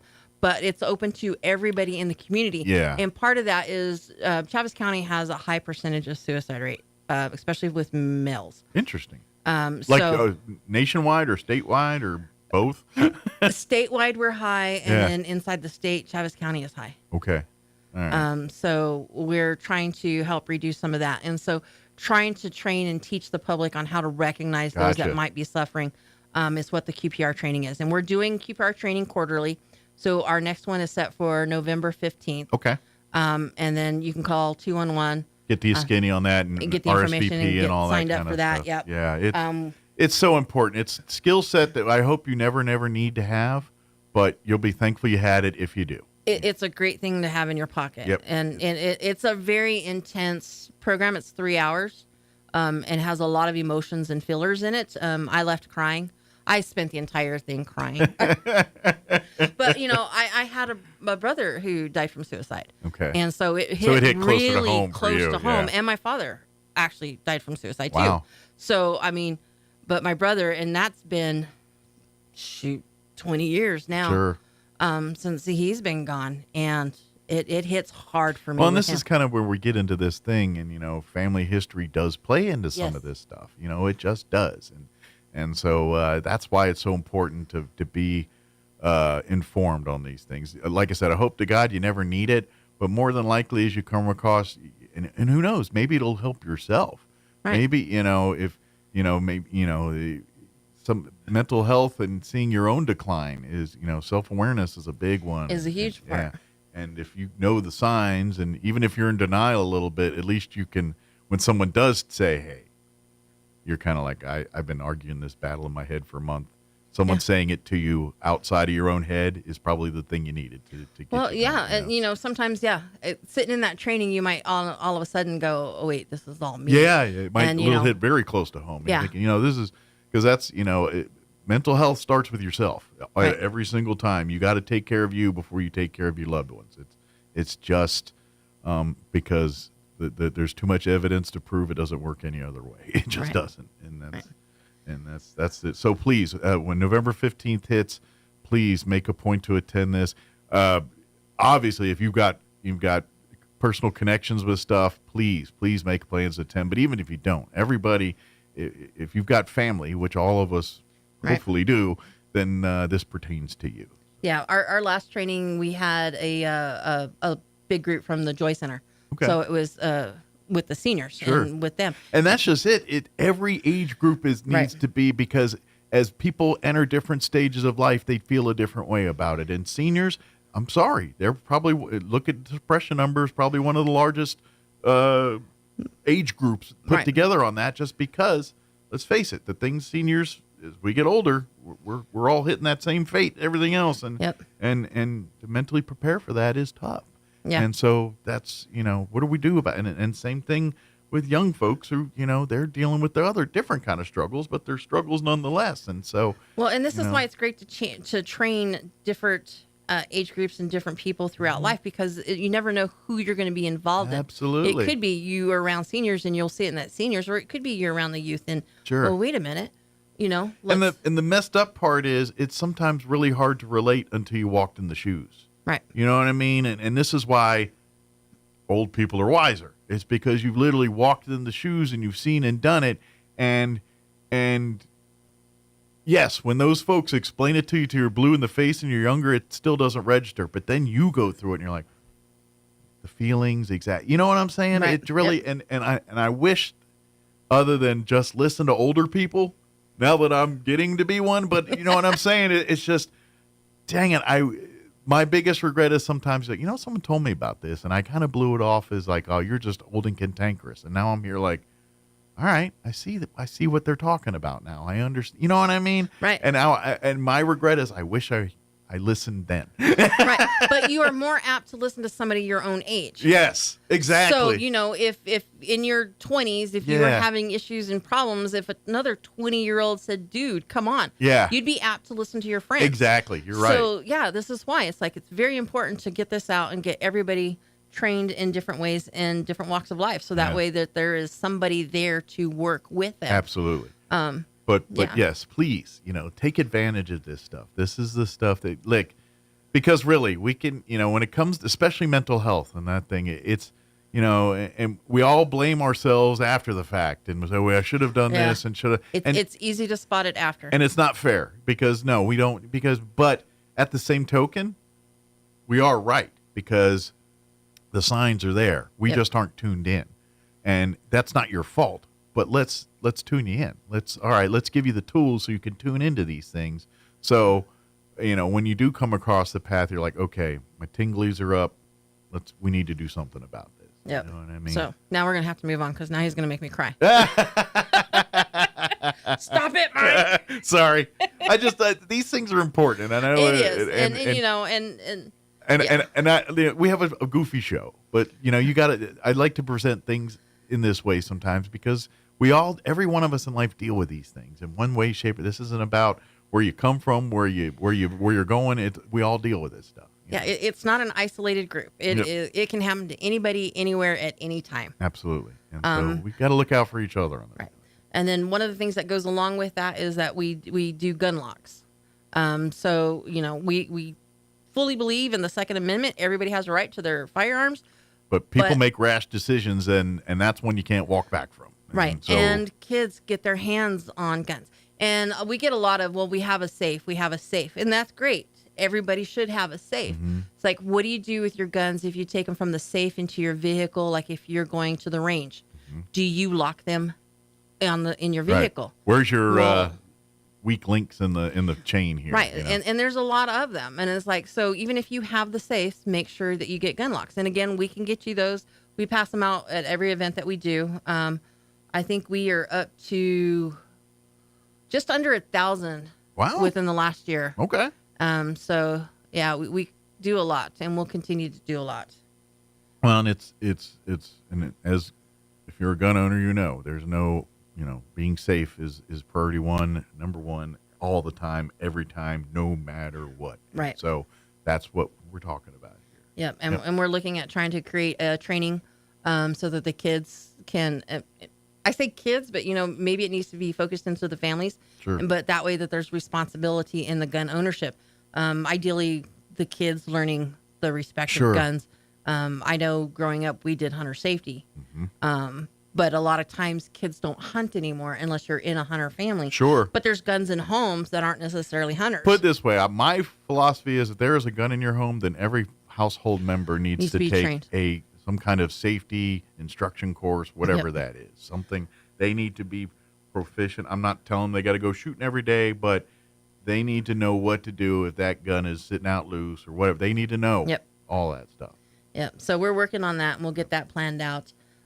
We have the overdose prevention program, and that is training how to use Narcan.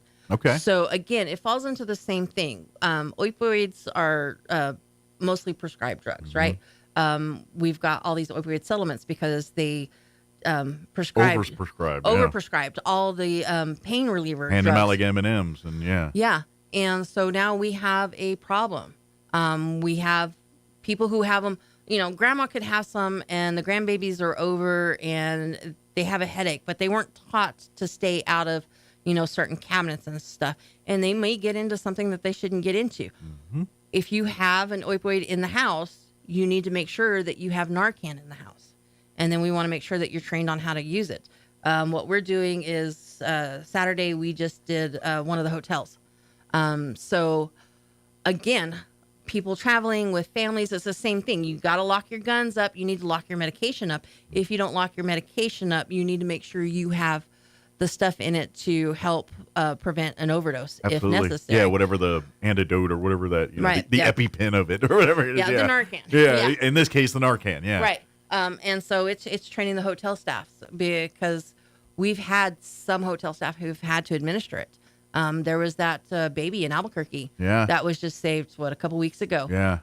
Got into... Is it... Well, because they're getting to a point where, all these places now have to have those little defibrillator deals, right? Right. Are we getting to the point where, right next to the defibrillator deal is a break glass in case Narcan, basically, there, Pretty much, yeah. And ironically, that's one of the things that we did. So, they gave us boxes of Narcan to hand out during our training. Well, we're looking at it. Well, it's a first aid kit. Yeah. So I went and literally made first aid kits with the Narcan in it, gloves, face masks, just in case they need that. Sure. And then the full directions on it. But now it's in a hard plastic case that's bright red that tells them exactly what it is. And something they can grab and go real quick if it's in the next room. Run and grab it and go. Yeah. Yep. Good deal. So any of the hotels, anybody who needs those trainings, again, just call us at the Health Council. It's almost like when I was younger and still do, it was like one of those things you go and take your Red Cross CPR training and you go do that thing. I almost think we need to alter that into CPR/Narcan/defibrillator/ some of these quote unquote quick emergency gadgets and just have a course on you're proficient all of them in case you run into one of these situations. Yeah, because you never know. It's like, again, we're going back to the seniors. Yeah. We need to train those that are going out into the community and going into the homes with seniors. Because, believe it or not, some of our mentality or brain function is just kind of slowing down and can't always remember what we're doing or the words that should be coming out of our mouth at the right time. Brain fog. I don't know anything about that. not that I know anything from experience on this one. Right. But, you have your prescriptions and did I take enough? Did I take too many? Did I take mine today? Oh, let me take another dose. Yeah. And so you just never know what you're going to walk into. I ain't going to lie. That's why I have the pill box. And that's because I'm literally, oh, it's empty. I already took it. But that's, if you can remember, is today Monday? Wait, what day is today? Thank God I have a wife, because, oh, my goodness, she keeps me correct. Because I'm the one, without her, I'd have been a hot mess. But, and we have a lot of people who live alone. Yeah, I know. They don't have a responsible person to do these things for them. Right. So we want to make sure that everybody is fully trained. So, Absolutely. Again, hit us up. Absolutely. Please, if you have any questions about any of that stuff, just call 211, and they'll be happy to get you information on these upcoming classes, events, or anything we're talking about here. Or if you're like, hey, I want to get involved, what do I do? All right, let's, maybe trainings. So that, hey, my organization wants to, can we set up a training where they come into? Yes, we can. We'll figure that out. And, and if it's something that I didn't talk about and you're needing some kind of training, you can always hit us up too, because one, if we don't have the capabilities of doing it, maybe we know who can do it. Absolutely. And we can coordinate those efforts, because that's what the Health Council does, Absolutely. right? You're the we see what resources are available in the community, and then we try to make sure that everybody has access. Provide a to platform for everybody to act, or as many as possible here. And if it's basically, it's the beehive of ideas. And what I mean by that is, if someone has a good idea and then you find out about it, all right, let's spread the word, and let's, if that's a great way to fix this issue, it's kind of like with the flooding and all that, with the resource thing, that's the modus operandi for the Health Council all the time, whether it's floods or whether it's how do we get Narcan into every business it needs to be into, you know what I mean? Yeah. And people trained on how to use it.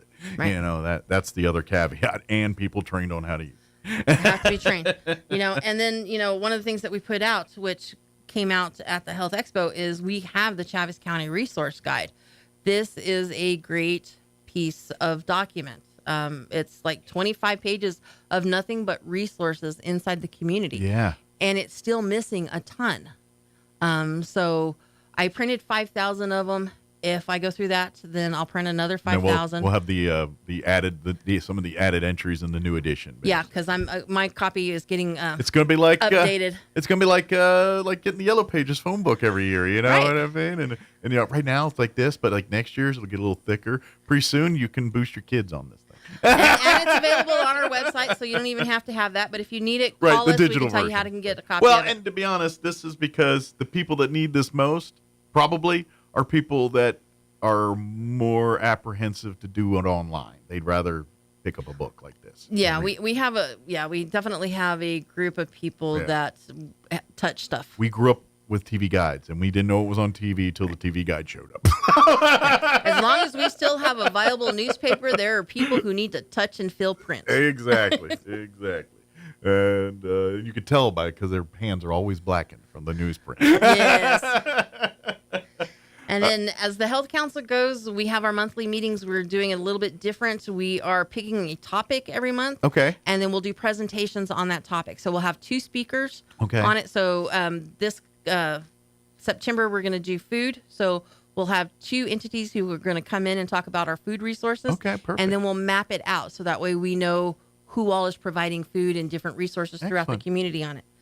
So that's kind of new on what we're doing on that. Kind of creating a network here and kind of starting up a roster for, these types of things. Perfect. So that's what the Health Council does. Yep. Any questions about anything we talked about, 211.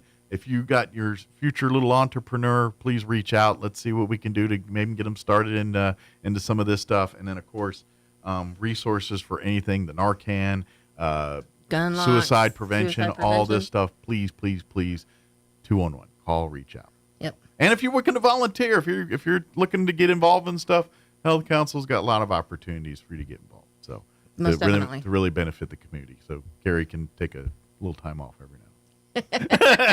Yes, because I can't do what I do without what you do. Well, she's got to make the next tea. Like the deal, she's got to get back in the lab, and so she can go in there and make the next thing. Yeah. Even if it's for just personal consumption.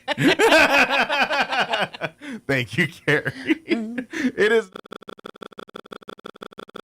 With your Pecos Valley news updates, I'm Jared Cirillo. We have an update to that Roswell homicide story we first brought to you yesterday. RPD now says an arrest warrant is issued for for a man named Stephen Shane Boykin in connection to the shooting of Darren Estefan Johnson.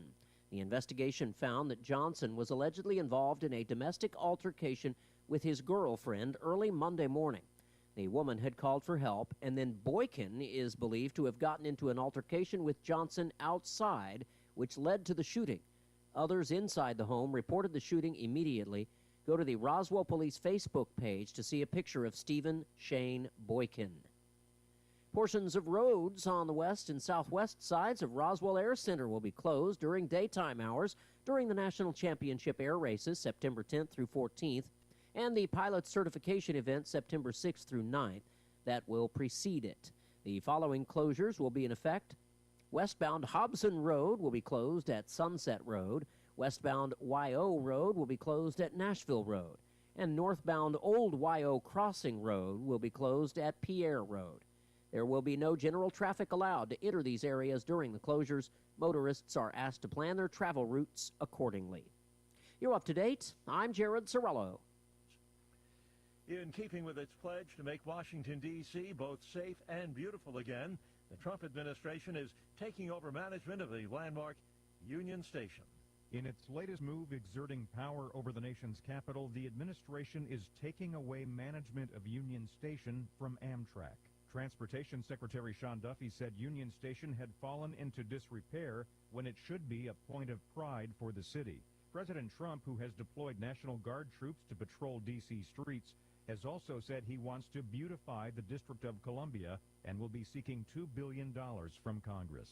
Greg Clugston, Washington. It is the ultimate punishment, and President Trump says convicted murderers in D.C. deserve it. If somebody kills somebody in the Capitol, Washington, D.C., we're going to be seeking the death penalty, and that's a very strong preventative. After close to 2 weeks without a homicide, there was a fatal shooting early yesterday morning in southeast D.C. Attorneys for Salvadoran national Kilmar Abrego Garcia say he wants to seek asylum in the U.S. The administration claims he's an MS-13 gang member, an allegation that he denies. Now his lawyers are fighting plans to deport him to Uganda. As of today, a major American trading partner, India, subject to whopping 50% U.S. tariffs. President Trump ordered the tariffs partially in response to India's ongoing purchases of Russian oil. On Wall Street, the Dow up 115. Townhall.com. Everybody wants cheap airfare, but where do you find it? You call low-cost airlines. Their prices are direct from the airlines, and they're so low you can't find these fares published anywhere. They specialize in cheap flights, discount hotel rooms, cheap car rental rates, and great package deals anywhere around the world. Wherever you want to go, they can help you get there cheaply and with a best price guarantee. If you want the lowest prices on your airline tickets or other travel services, call now. That's right, call. That's the only way to get these rates. Experts are standing by 24/7 to get you the cheapest airfare and hotel rates available. So don't wait. Call right now for the lowest travel prices anywhere and for great last-minute travel deals, too. Call 866-755-5300. That's 866-755-5300. Again, that's 866-755-5300. Call us right now. The Russia-Ukraine war grinds on. Ukrainian drone strikes on oil refineries have some Russian regions running on empty. Correspondent Charles Deladesme explains. Gas stations have run dry in some regions of Russia after Ukrainian drones struck refineries and other oil infrastructure over recent weeks. Motorists are waiting in long lines and officials resorting to rationing or cutting off sales altogether. Wholesale prices on the St. Petersburg International Exchange for the highest octane spiked to record highs last week, hitting rates about 50% higher than in January, as demand soared from farmers seeking to bring in the harvest and Russians hitting the roads for a last big vacation of the summer. Russian media outlets report fuel shortages in several regions in the Far East and in the Crimean Peninsula. I'm Charles Deladesme. News and analysis at townhall.com. They are dangerous to the point of being potentially deadly. Hoax calls about an active gunman. At least a dozen colleges have been the target of such calls. The hoax calls and false alarms have sent students and teachers scrambling for safety in classrooms and under desks amid urgent text messages urging them to run, hide, and fight. Yet officers who swarmed the campuses looking for any threat found none. Security experts say campus officials must now find the right balance in keeping students and teachers on guard but not panicking in case of any real threats in the future. Keith Peters, Washington. The prospects for additional consolidation in the rail industry seem to have dimmed. Both of CSX's potential partners now say they're not interested in making a deal. They say it would not make economic sense for them. More on these stories at townhall.com.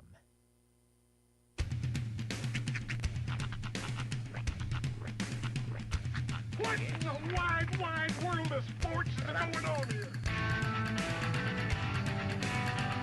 I promise you, whatever scum did this, not one man in this force will rest for 1 minute until he's behind bars.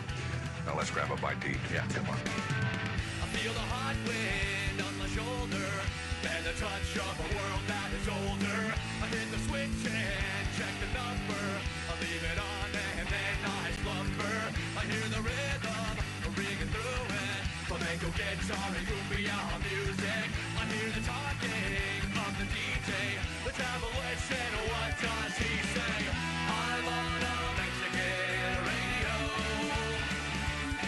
I'm on a Mexican radio.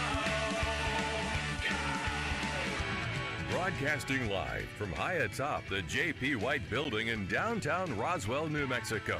It's Mornings with Mike Winters on 106.5 Roswell's Talk FM. Is that what I sound like when I talk?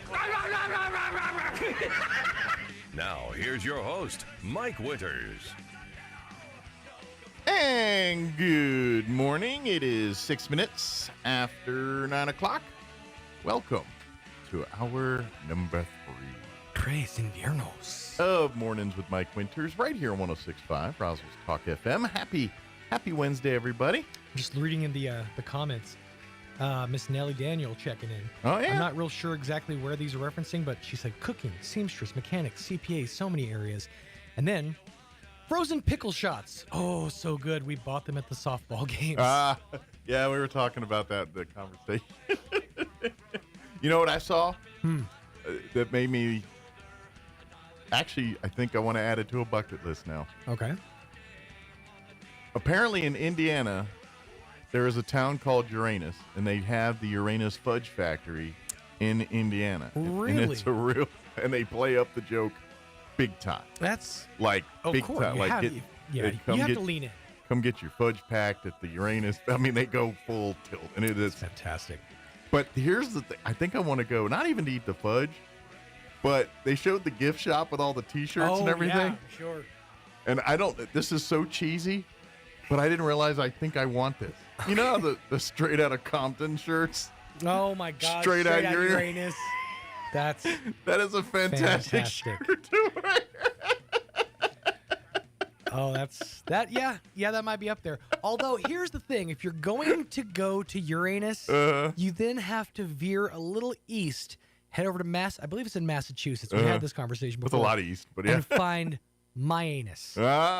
Because there is a town called Myanus. They have all kinds of crazy things in Myanus. There's a red truck in Myanus. Well, when's the town of Aranus going to start? But the signs are like, it was some guy who did a TikTok through the place, and I guess it's like a cheesy, the Thing type place where you go to see that they have like little, like they got some little weird tunnel you go through, and there's like all kinds of that's awesome. Signage. You have to walk through the tunnel in Uranus. Yeah, like the bathroom signs are great. Where is this? It's in Indiana. Indiana, okay. Yeah. Indiana. It looked fantastic.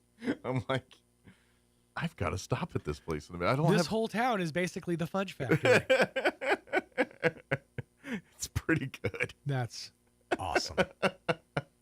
I didn't realize I wanted to do something so bad in my life, and it's so cheesy. I'm not proud of it. It's ghetto as can be, but I really, really want to do this. My personal favorite of those is it was on like the first episode, maybe the second or third episode of Futurama, where Fry makes a joke about Uranus, and the professor corrects him and says, "Oh, they changed the name of that planet years ago to stop with that stupid joke. What do they call it now? Eurectum." Darn near killed him. Darn near killed him. That's definitely a place to. I mean, the fact they have fudge ops is just a bonus. Okay, it's in Connecticut. It's my anus is in Connecticut. Is in Greenwich, Connecticut. Okay, you should know where your anus is. I should know where my anus is.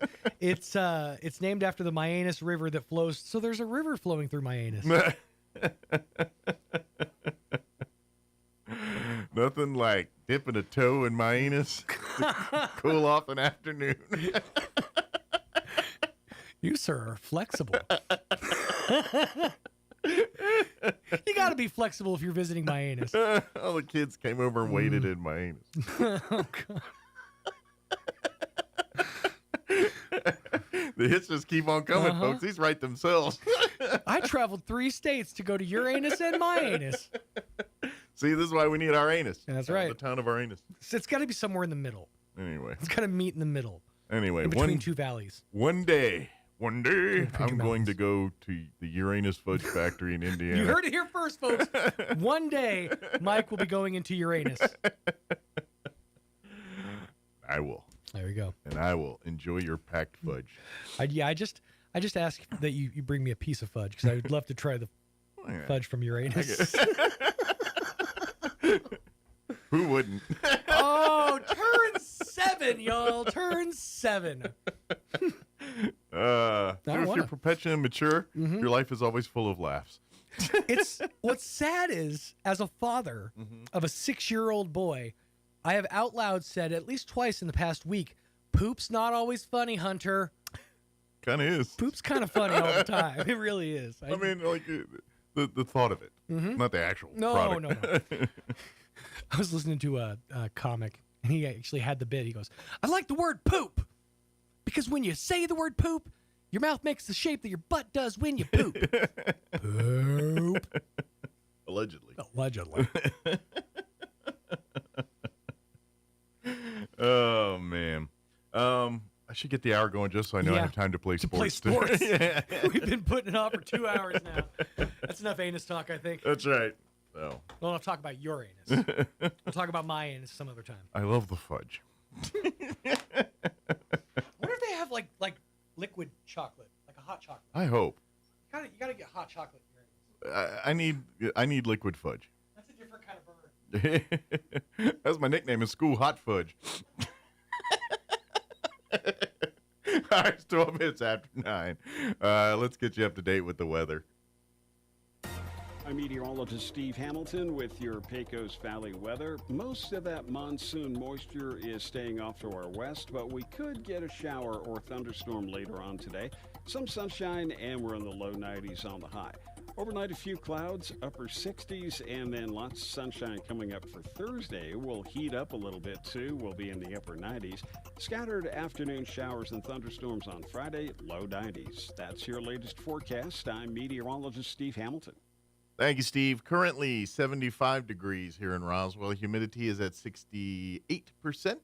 Winds currently out of the south at 15 miles per hour. Sunny today and a high of 93 with south winds at 10 miles per hour. Tonight, skies will be partly cloudy with an overnight low of 68 degrees with south winds 5 to 10 miles per hour. For you Thursday, sunny and 96 tomorrow. South winds 5 to 10 miles per hour tomorrow night. Partly cloudy with an overnight low of 70. South winds at around 10 miles per hour. And then Friday, we start getting rain chances, and they get better as the days progress. For Friday, we're looking at a 30% chance at afternoon showers and thunderstorms, mostly sunny and 94 otherwise. Friday night, our chance of rain bumps up to 60%, but they do say after midnight, so hopefully it doesn't impact any football. Mostly cloudy, overnight low of 68 degrees. Saturday, a 50% chance at showers and thunderstorms, partly cloudy, 86 for a high. That part makes me happy. Saturday night, we're looking at an 80% chance of showers and thunderstorms with an overnight low of 64. 70% chance of rain on Sunday with cloudy skies and a high of 77. 70% chance of rain Sunday night, mostly cloudy, otherwise overnight low of 63. And a 50% chance of rain for Labor Day, Monday, mostly cloudy, 77 for a high there. So Labor Day plans, might want to make sure you have an indoor backup for most of it, because it sounds like we could get wet pretty much all 3 days. All right, 9:14, we're going to take a 3-minute break. Then we're going to play our interview we had with Tamara Schubert from the Chaves County Extension Office. That's on the other side. Don't go away. You're listening to Mornings with Mike Winters. Downtown Artesia is the place to be September 11th through the 13th for 3 nights of music, culture, and community. Thursday kicks off with New Mexico Heritage Night, mariachi, tejano, and local flavor. Friday's all about indie folk vibes. And Saturday, Red Dirt, Black Gold with headliner Cody Canada and The Departed. Gates open at 5, music starts at 6. Plus, interactive vendors, shopping, food, and cold drinks all weekend long. Bring your boots, bring your friends, and experience Artesia like never before. Full schedule at reddirtblackgold.com. A heartfelt thank you to the City of Artesia for making this event possible. Paid for by Artesia Lodgers Tax. Roswell, your used car dealership is here. Tate Branch Roswell. Come experience the Tate Branch difference. We've got a huge selection of quality used cars, trucks, and SUVs, all at great prices with big discounts happening right now. And here's the best part. Every single used vehicle comes with our lifetime powertrain warranty at no extra cost. It's all backed by friendly hometown customer service that puts you first every time. So don't wait. Head to Tate Branch Roswell, 2000 West 2nd Street, and drive home happy today. Tate Branch Roswell. Come experience the difference. Attention high school students and parents. Now is the time to make your plans to come visit the most affordable university in the Southwest, Eastern New Mexico University. ENMU is hosting our annual high school open house preview day on Saturday, October 18th. Come learn about scholarships, discover majors, talk with current students and faculty, and win some great prizes. Sign up today at enmu.edu/open house. Eastern New Mexico University. Student success. That's what we're about. It's too bad the Eastern New Mexico State Fair doesn't have a category for weeds, because with all the rain we've had, they'd be giving out lots of blue ribbons. Hi, this is Ben Manette from Roswell Seed Company. We have powerful products to get rid of the hardiest weeds, and most important, we can tell you exactly how and when to use them to get the job done. Yeah, this year's weeds are certainly impressive, but at least they're green. Hi everyone, this is Melanie from Glenn's Furniture. We now carry Mayo Furniture. Not only is it proudly built in the U.S., but there are hundreds of custom options to choose from, including fabrics, top-grade leathers, nail head, trim, and feet. The quality and construction stands apart from other brands in the industry, ensuring your satisfaction for years to come. Turn your living room into a reflection of your refined taste. Come see us at Glenn's on the corner of Union and Alameda in Roswell, where delivery is free since 1953. Join Hot New Country 92.9 The Brand and La Pantera 106.1 FM for a special live broadcast this Saturday from 10 to 1 at Roswell Nissan. Summer's coming to an end, and Roswell Nissan wants to get you road ready for fall with the Upside Down $1 down used car blowout with huge savings on Pathfinder, Murano, and Rogue. Savings on the pre-owned lot and so much more. We'll be on hand with hot dogs, hot off the grill, and ice-cold Pepsi products, and maybe even a few surprises. See you Saturday 10 to 1 at Roswell Nissan, 2111 West 2nd. Here's a Mornings with Mike Winters fun fact. Men are 6 times more likely to be struck by lightning than women. That's because men are 6 times more likely to wear a tinfoil hat in a thunderstorm. Here's Mike Winters.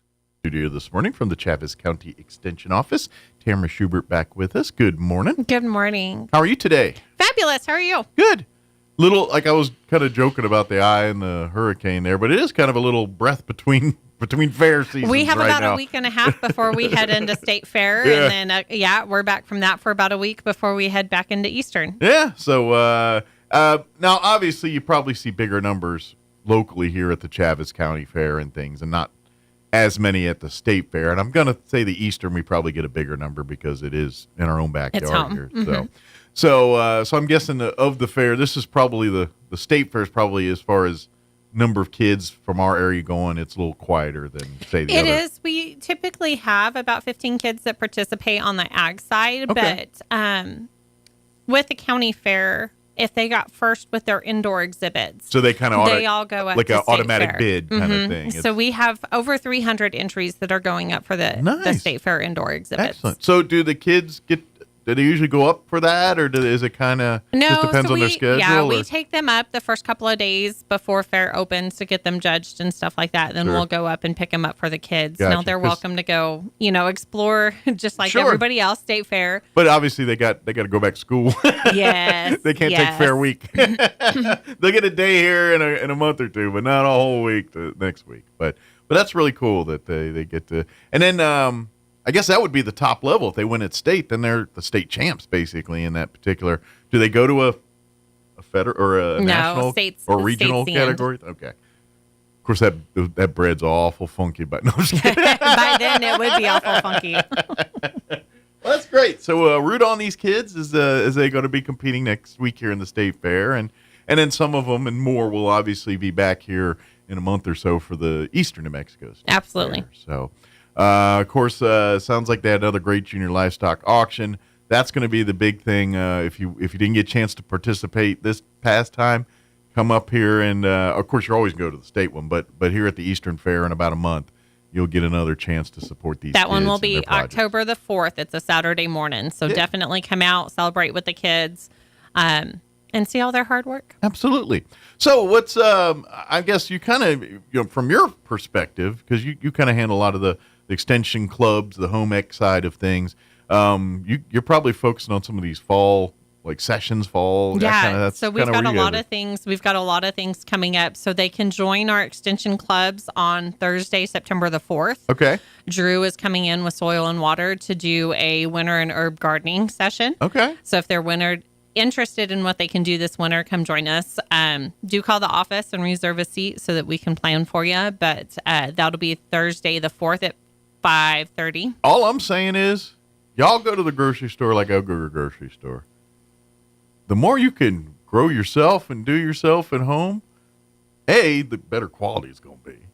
B, you're going to save some coin doing that. And not to mention, you're probably going to find that your neighbors become very friendly with you.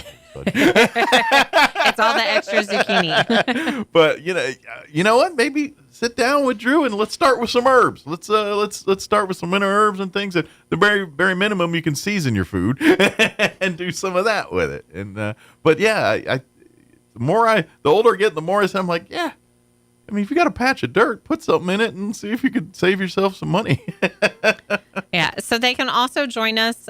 So gardening at the library will be September the 20th. Okay. So and that's our a master monthly. gardeners. Yeah, that's the monthly. So it's the third Saturday of every month. And they come up with some great tips and everything else. And and it's usually seasonal depending on, okay, this time of year you're working on fertilizing stuff. All right, let me give you some tips on that. Or, okay, it's fall planting. These are the types of things you want to do in the fall. That they always keep it pretty topical with the seasons there. Well, and our master gardeners will be out that day to answer any questions that anybody has on gardening, but they're giving away free seeds. Oh, nice. So if they're wanting to start those gardens, this is a great opportunity to jump in without it being a lot out of your pocket. I got a feeling those folks are getting a lot of weed questions lately. It's just based on, weeds the floods are everywhere. And everybody's dealing with weeds, including gardens. I'm taking catch them early. Catch them early. Yep. So, but for all and trust me, those folks are pretty knowledgeable, and it's really hard to stump them. So come with your even if you think this is a toughie,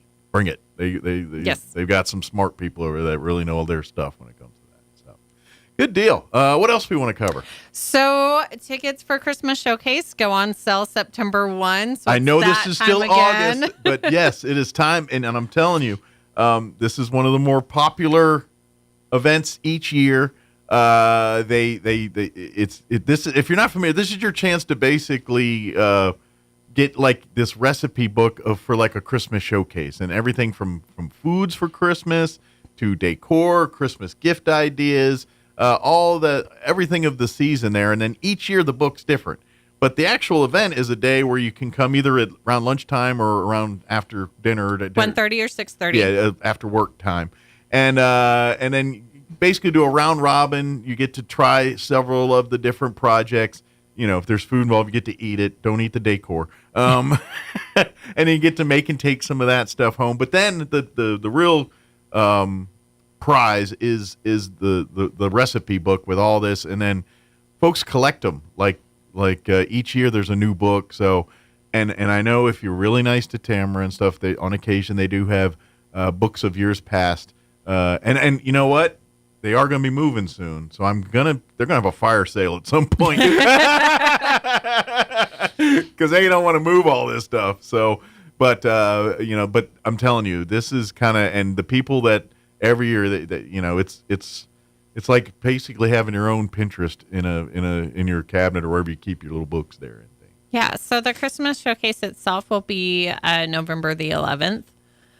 So there's 2 showings, 1:30 and 6:30. Yeah. Come on out, check out what the presenters have to do. They've tried some new projects this year, and they always give you the, hey, don't do this, or this really works great. And so those tickets will go on sale September the 1st. Yeah.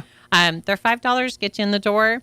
It's a great date night or girls' night out. Absolutely, yeah. We feed you a little bit, and you get to enjoy make it some your friend laughs. thing or whatever. But it really is. It's got great ideas, and the people, and I'm telling you, they're people that year in, year out, so they can get the new book and have it. So it has a bit of a following. So just for your own peace of mind, when reservations open up here September 1, go ahead and get her done now. That way you don't have to worry about, when November hits and you're like, oh, did I sign up? I don't remember. And they'll do everything to get it many, but there's a finite number of books and a finite number of spaces. So first come, first served. Absolutely. But it is one of the more popular ones too here. So what's next on the radar here? So as always, they can join us for 4-H Day at the library. Yes. So we're at the Roswell Public Library the second Wednesday of every month. So this next month, we're learning all about dogs. So if they've got some pets at home, they maybe need help training or need to learn about, that's a great time to come join us. Yeah. With Hagerman's schedule, because they went to 4 days, now, school days. They probably want you to leave the pets at home, right? Oh, yes. Yeah. Don't bring a dog with you or a cat with you or nothing. Okay, just want to clarify. Besides, you got a bunch of people. That would be interesting. Yes. The Hagerman Library's gone to the dogs all of a sudden. Yeah. So Hagerman's changed just a little bit. They can find us in Hagerman now on the third Wednesday, the third Friday in the morning. Okay. At 9 o'clock in the morning Very in Hagerman. Good. So come out and then, like I said, get the and I know like a lot of families like to use a pet as kind of that responsibility moment for kids when they hit a certain age. It's like, okay, you want a dog, but guess what? You're going to feed it. You're going to clean up after it, et cetera, et cetera. We all know what happens is they forget to feed, and parents, that's just part of the deal. But you can use this as maybe part of that responsibility thing. It's okay, we can do it, but you got to go to the training class here at the library and, make it, stress a little more importance to them that how it is important that, if you do have this pet, you have to take care of it. And here's why, it's a living thing. Right. Very important. Yeah. So, use that. That's a great thing is in library and of course the extension office, they all got all kinds of tools that want to help families if they're, for those moments in life when you're doing some of those teaching responsibility, teaching things. There's a lot of tools that can help you get those messages across to your families. So, and utilize them. Well, and if the kids are interested, we're winding down the 4-H year, but now is a great time. If they're interested in 4-H, come check out the fairs, obviously, see what the kids can do. But now's a great time to visit clubs. Absolutely. Yeah.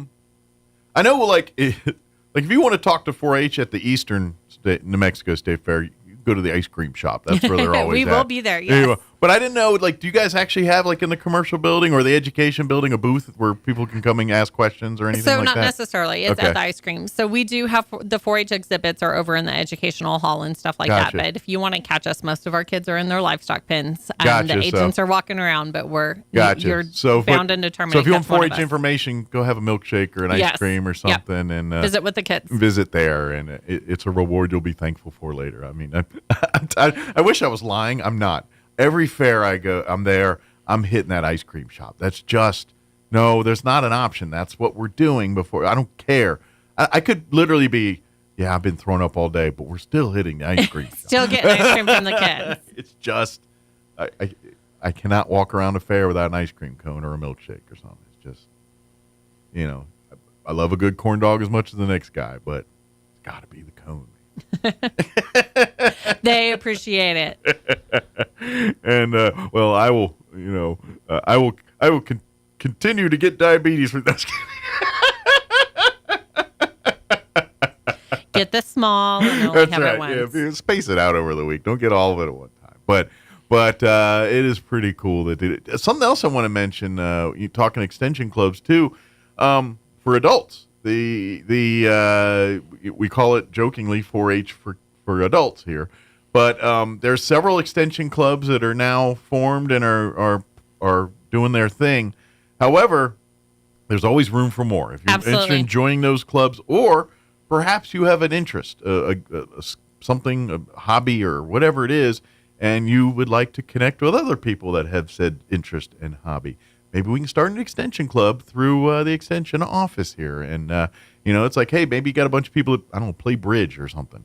And you say, hey, we'll start a bridge club. And then every, you know, whatever day works for everybody, you come meet and play bridge and chit-chat, socialize. And and you still get all the trainings and the educational opportunities that we offer. Yeah, and so if you've got a group or want to start a group, reach out to the extension office. And I'm curious, when the new place opens up, are they going to have, like, more rooms to do kind of meeting spaces and things like that? So we don't necessarily have more rooms, but we have a bigger room. A bigger place. Yeah, Gotcha. yeah. Okay. So we're going to have a more bigger space kitchen. So we can actually have two facilities, Nice. two events going at once. So if you want to get in on the ground floor of the new place with your extension club, now's the time to start putting it together and all. What's the timetable on you guys moving in? Are they giving you one yet? Hopefully next month. Next month. We're a month out. So we should be for sure in by the end of the year. Right about the time when the fair's going. It is. Yeah. I asked special permission if we could just move room by room so that we could still find things when it came fair time. It's always weird how things like that happen. Like, it's almost same here too. Like, inside baseball, we're flipping over some automation systems here for basically the radio stations and what the software that plays them. And we're like, yeah, let's do it right now. Oh, by the way, first football games are Friday. We got 20. Yep. It just happens that way, doesn't it?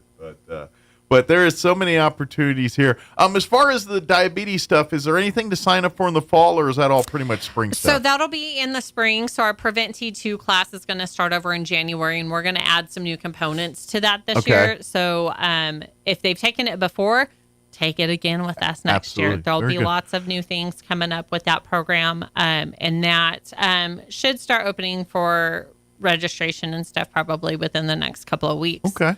And then our Kitchen Creations, which is our cooking school for those with diabetes, will take place in March again this year. That one's fun because you get to eat and you get to cook and you get to do stuff.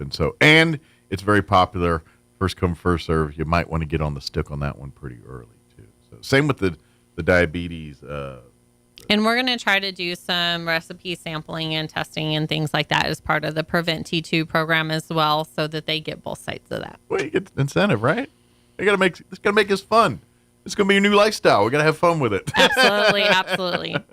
But in the meantime, say you're, recently diagnosed or dealing with that stuff, please check in with the extension office. They've got lots of resources of information and things for you to help you in the meantime. And then as soon as these windows open up for you to sign up, just be on the horn and sign up for those classes. And here in the spring or winter or whatever you want to call that, we'll get you going here. Yes. So, absolutely. But it really is and the great thing about the T2 prevention class, it's doing lifestyle changes like this, very hard to do alone, especially if, like, say you're the mom or the dad, and then they've got a diet, the kids have a different diet, and then you got to try to live that world where, okay, the family gets to eat lasagna. I can't do that. You know what I mean? Yeah, just change that lasagna just a little bit. Add some zucchini as noodles. Yeah, and so this has really helped you. And so you're also going to be in this class with people that are also dealing with the same thing you are. You can hold each other not only accountable, but for support for strength to get through the weak moments and everything else. Well, and it's a great opportunity to get tips and tricks from everybody else that, like you said, in this exact same boat. Yeah. It is a year-long program, and we do meet weekly there towards the beginning, and then we kind of taper off throughout the year. So we start you out with a good foundation. As you learn your right. routines and your, kind of how you do it, then we kind of back off a little bit. But as you're kind of getting set in your ways, we need to communicate more. That's kind of the logic there, I'm thinking. Yeah. Well, and get them really started off on a great foundation so that they can make those decisions on their own as well. But it's a program that looks at a little bit of everything. So we go through exercise, we go through food and nutrition, we go through stress and sleep and all those things that we don't think about that affect our diet. Yeah. Well, and that's, when you deal with diabetes or pre-diabetes, and it's and to be honest, there's other triggers than food sometimes. It's, absolutely. It's other things in your medical history or the time you eat the food, or it really does. It's like, okay, it's the body's a complex thing, and then and it's a delicate dance, and sometimes if some variables off a little bit, it can throw everything out of whack, and of course, the old methods, people are like, well, it's your fault. You eat too much fatty. You know what I mean? They kind of, now we're like, well. Maybe we need to look at stress level. Maybe we need to look at a little bit more sleep. And let's be honest, too.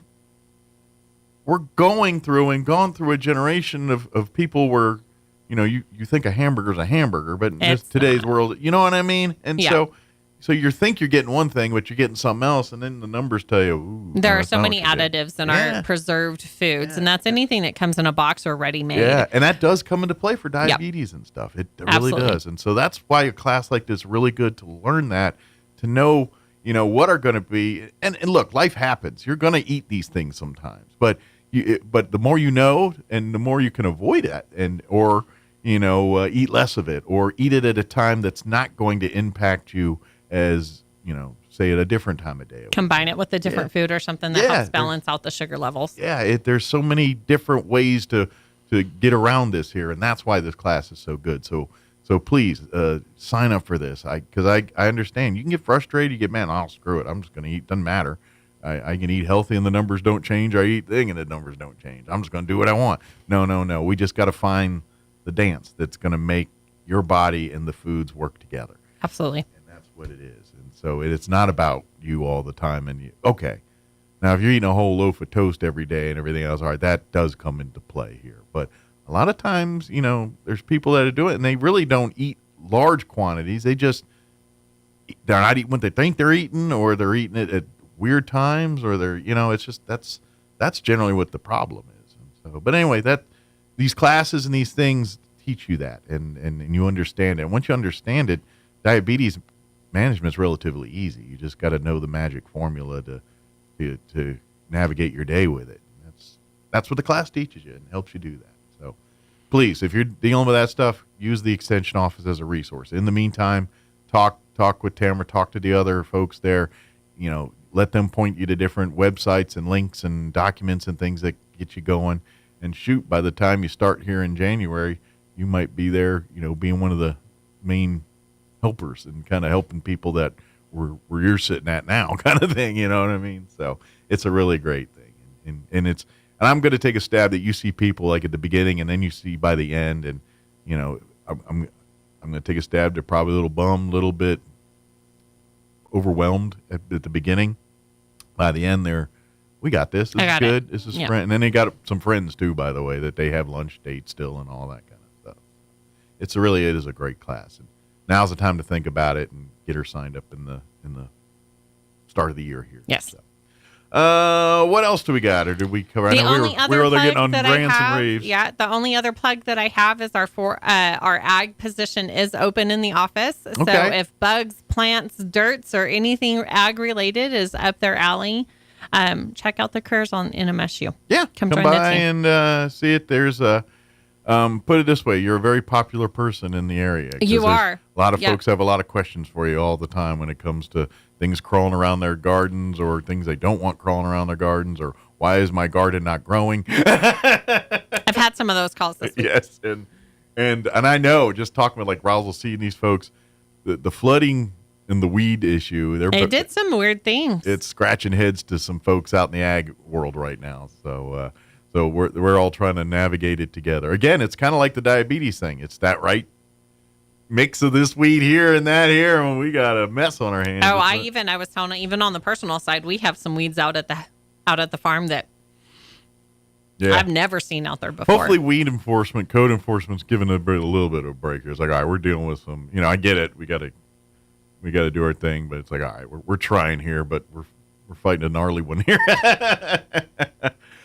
If you have any questions about anything dealing with the extension office, you can always come by the office. Absolutely. 200 East Chisholm for the moment. Sweet number 4 for the moment. For the moment.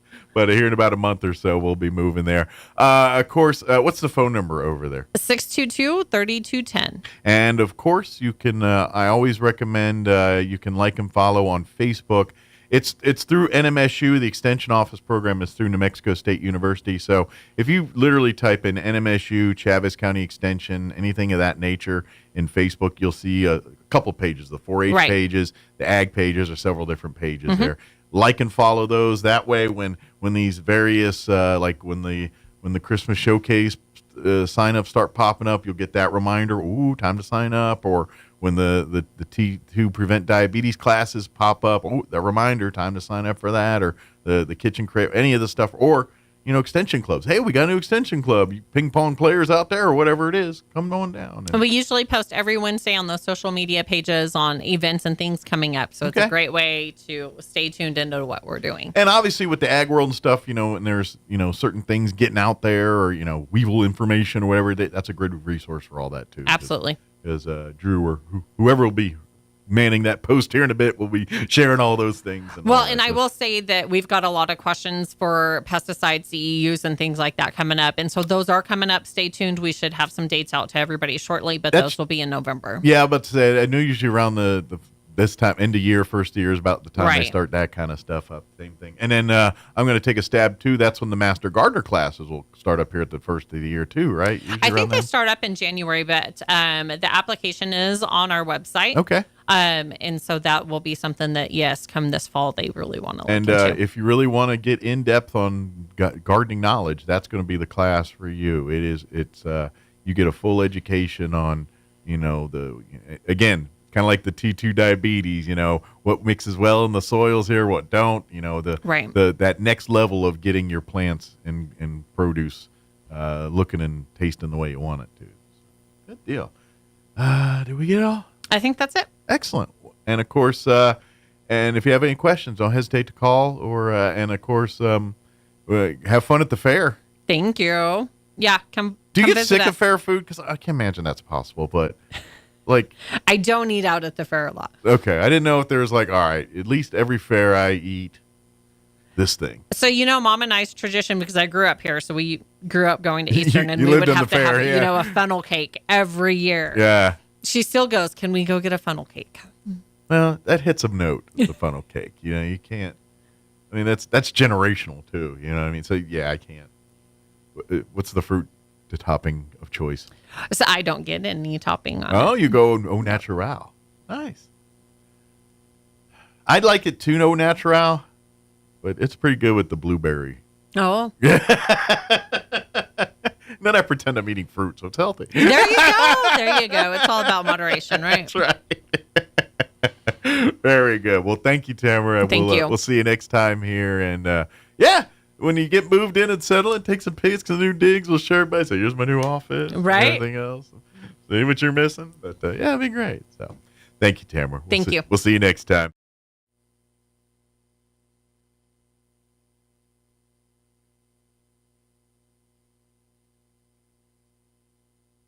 With your Pecos Valley News Update, I'm Jared Cirillo. We have an update to that Roswell homicide story we first brought to you yesterday. RPD now says an arrest warrant is issued for a man named Stephen Shane Boykin in connection to the shooting of Darren Estefan Johnson.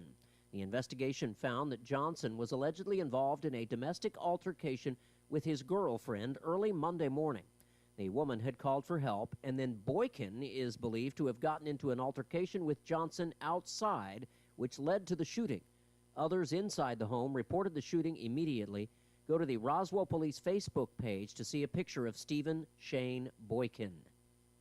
Portions of roads on the west and southwest sides of Roswell Air Center will be closed during daytime hours during the National Championship Air Races September 10th through 14th and the Pilot Certification event September 6th through 9th that will precede it. The following closures will be in effect. Westbound Hobson Road will be closed at Sunset Road. Westbound YO Road will be closed at Nashville Road. And northbound Old YO Crossing Road will be closed at Pierre Road. There will be no general traffic allowed to enter these areas during the closures. Motorists are asked to plan their travel routes accordingly. You're up to date. I'm Jared Sorello. Waking up on the right side. This is the Sean Hannity Morning Minute. If you look at Zoran Mamdani, who's running for mayor of New York, Marxist Mamdani, and his comrades, the Democratic Socialists of America, they want to wipe out the enforcement of all misdemeanor offenses in New York City. And what does he consider non-serious crimes? Third-degree assault? I mean, assault is assault. It means an innocent person is being attacked by somebody, and they want to end all misdemeanor charges. Now he wants it that they don't even charge these people for petty larceny or menacing and threatening, forcible touching, sexual misconduct, second-degree sexual misconduct, second-degree sexual abuse, third-degree identity theft. Why would you fight for the rights of those people? From coast to coast, from sea to shining sea, it's the Sean Hannity Show.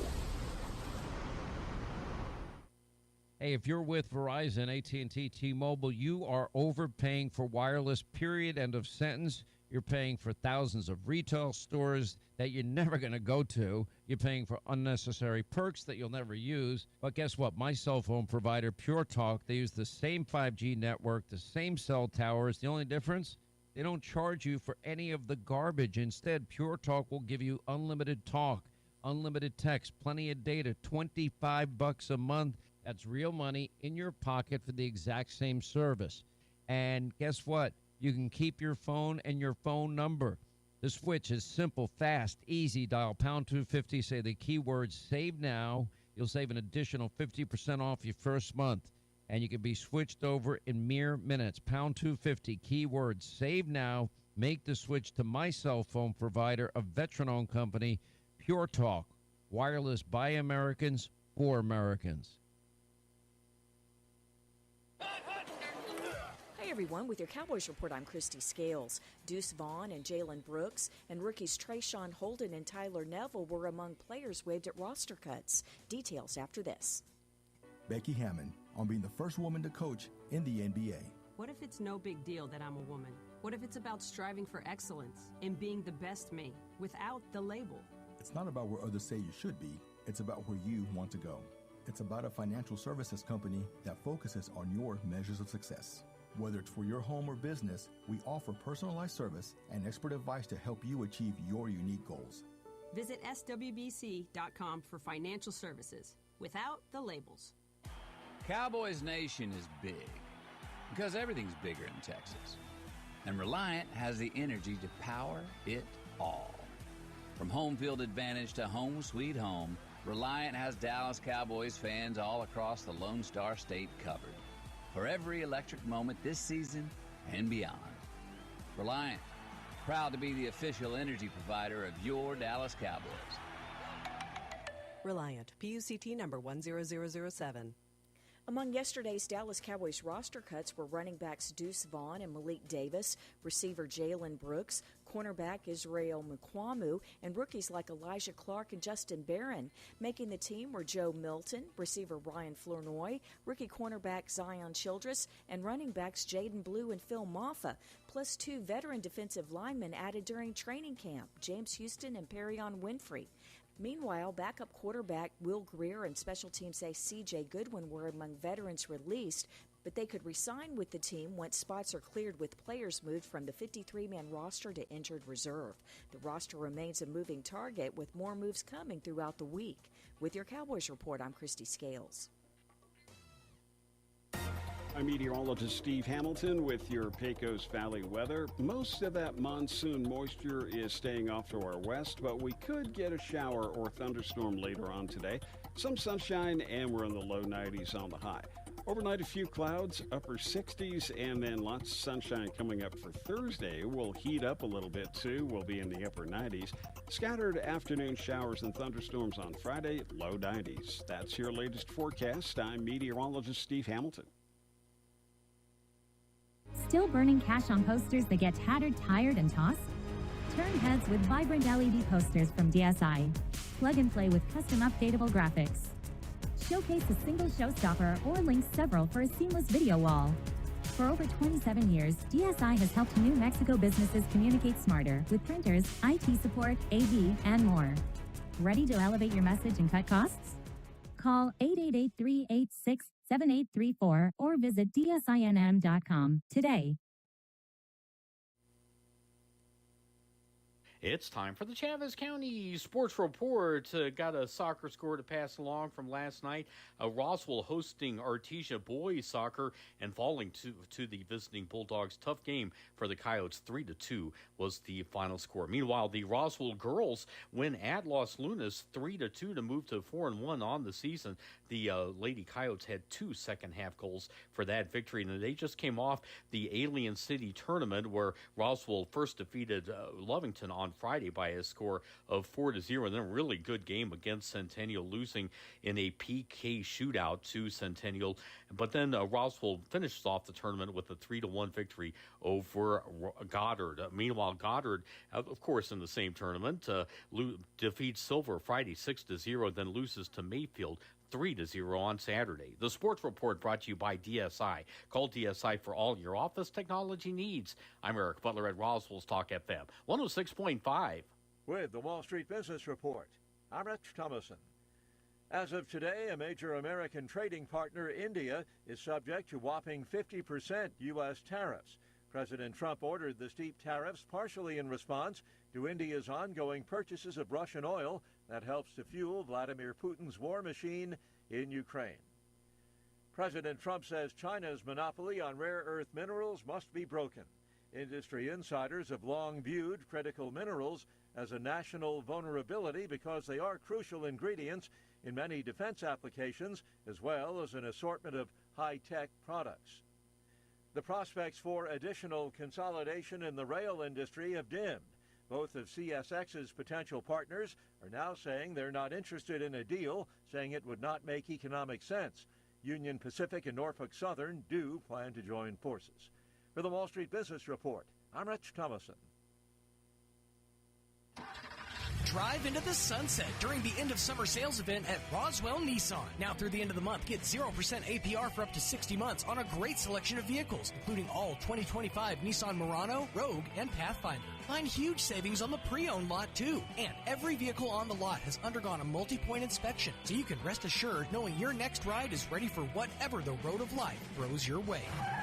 The end of summer sales event on now at Roswell Nissan, 2111 West 2nd.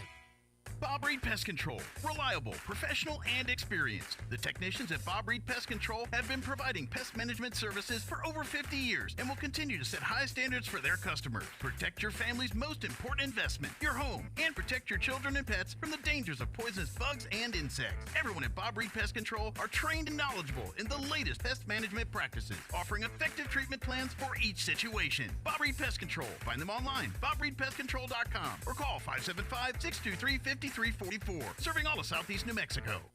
Football is back, and Roswell Honda is celebrating with serious savings across the lot, like 4.99% APR for 48 months on all new Civic hatchback, 4.49% for 60 months on all new Pilots, and 3.49% for 60 months on new CRV hybrid models. And score even more savings on the pre-owned lot. Don't forget, every vehicle on the lot has undergone a rigorous multi-point inspection, so you can rest assured it'll get you all the way to the end zone every time. Game day or any day, score huge savings right now at Roswell Honda, 2177 West 2nd. Here's a Mornings with Mike Winters fun fact. You burn more calories sleeping than you do watching television. For the ultimate workout, fall asleep in front of the TV. Here's Mike Winters. And good morning. It is 9:53. Got a few minutes here before they kick me off the radio for today's show. Couple events coming up here that I want to put on your radar. Actually, one, it just started this week. The Community Bible Study. They've got the evening Bible study and the women's Bible study. Now, the evening Bible study started last night. They meet. They started yesterday on the 26th, but they meet Tuesday evenings from 6 to 8 p.m. They meet at Christ Church at 2200 North Sycamore. And if you have any questions, you can call them at 575-623-4110. And then the women's community Bible study, that started, actually it's going on right now. It started at 9:30 this morning. And that's going to be they are doing that one in person, online, and childcare available at Christ Church as well, too. They do Thursday p.m. online as well at 6:30, so you can catch that one. Again, call the church if you have any questions about that there.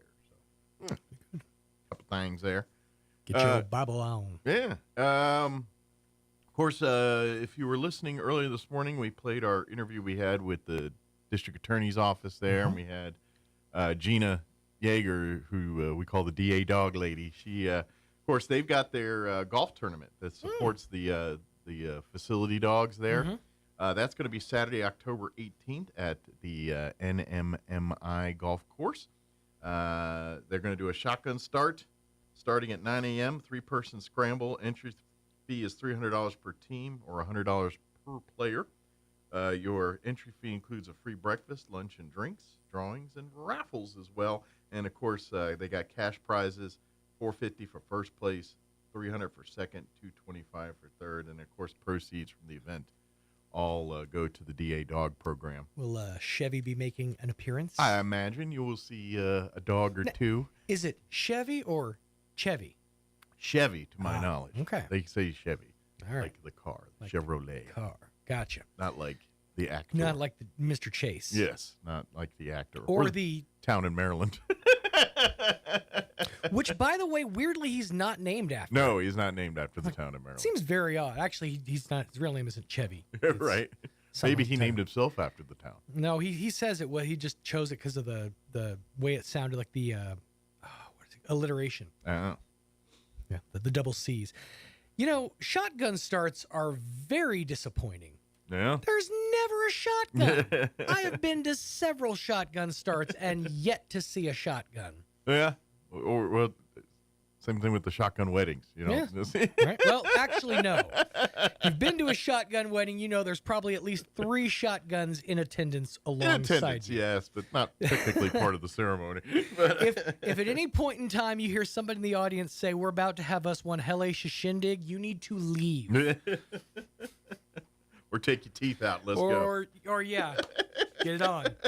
I will tell you this: you're about to have probably a fist fight and maybe the best potato salad you've ever had in your entire life. That's true. It's all in one day. That's true. You got to take the bad with the good. But there also will inevitably be something in a Jell-O mold that may or may not be Grandma's teeth. Food. I was wondering where them things were. And she pops them back in. Yeah. Growing up in Oklahoma, you see some things. You wrap the cat again.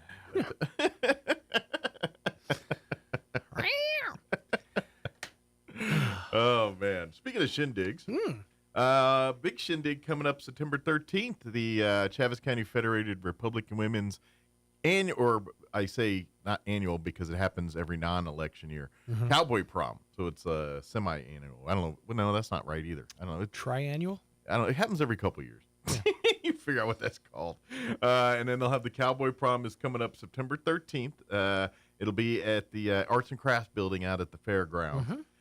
6 to 11, the Graham brothers will be on the ones and twos with the dance, playing the music for the dancing. There'll be dinner from Peppers, and of course, a silent auction, everything, and it all raises money for the Federated Public Women, their scholarship program for youth, all that good stuff. So it'll be during the Reno or the National Championship Air Race. Yes.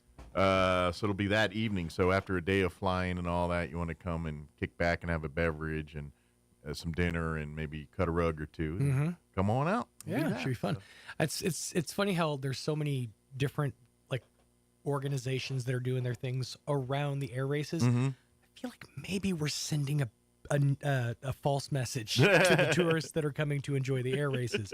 They're going to get here and they're going to be like, there's fun stuff every day. They have street parties. That's right.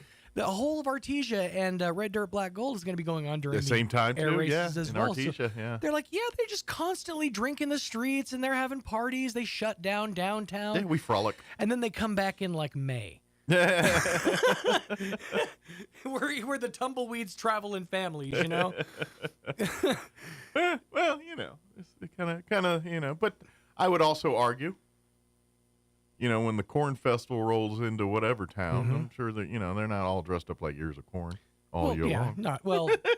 They can still get the UFO experience when they're here in May. That's true. That but, is true. We're not going to be partying all the time. I am very excited to see.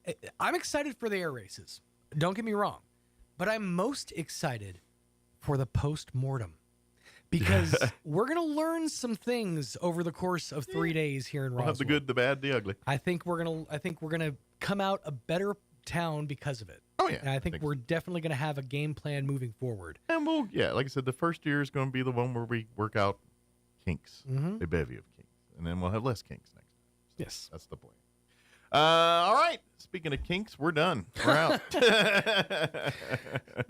So from hot fudge and 3-bite shrimp to all of you. Have an amazing day. Thanks for allowing us to be a part of your day. Have fun. We'll be back bright and early, 7 a.m. tomorrow. You're listening to 106.5 Roswell's Talk FM, KEND, Roswell, New Mexico. Breaking news this hour from Town Hall. I'm John Scott. There's been a shooting that has occurred during the first week of classes at a Minneapolis Catholic school. No immediate information on the number of injuries, but Governor Tim Walz called the shooting horrific. The Minneapolis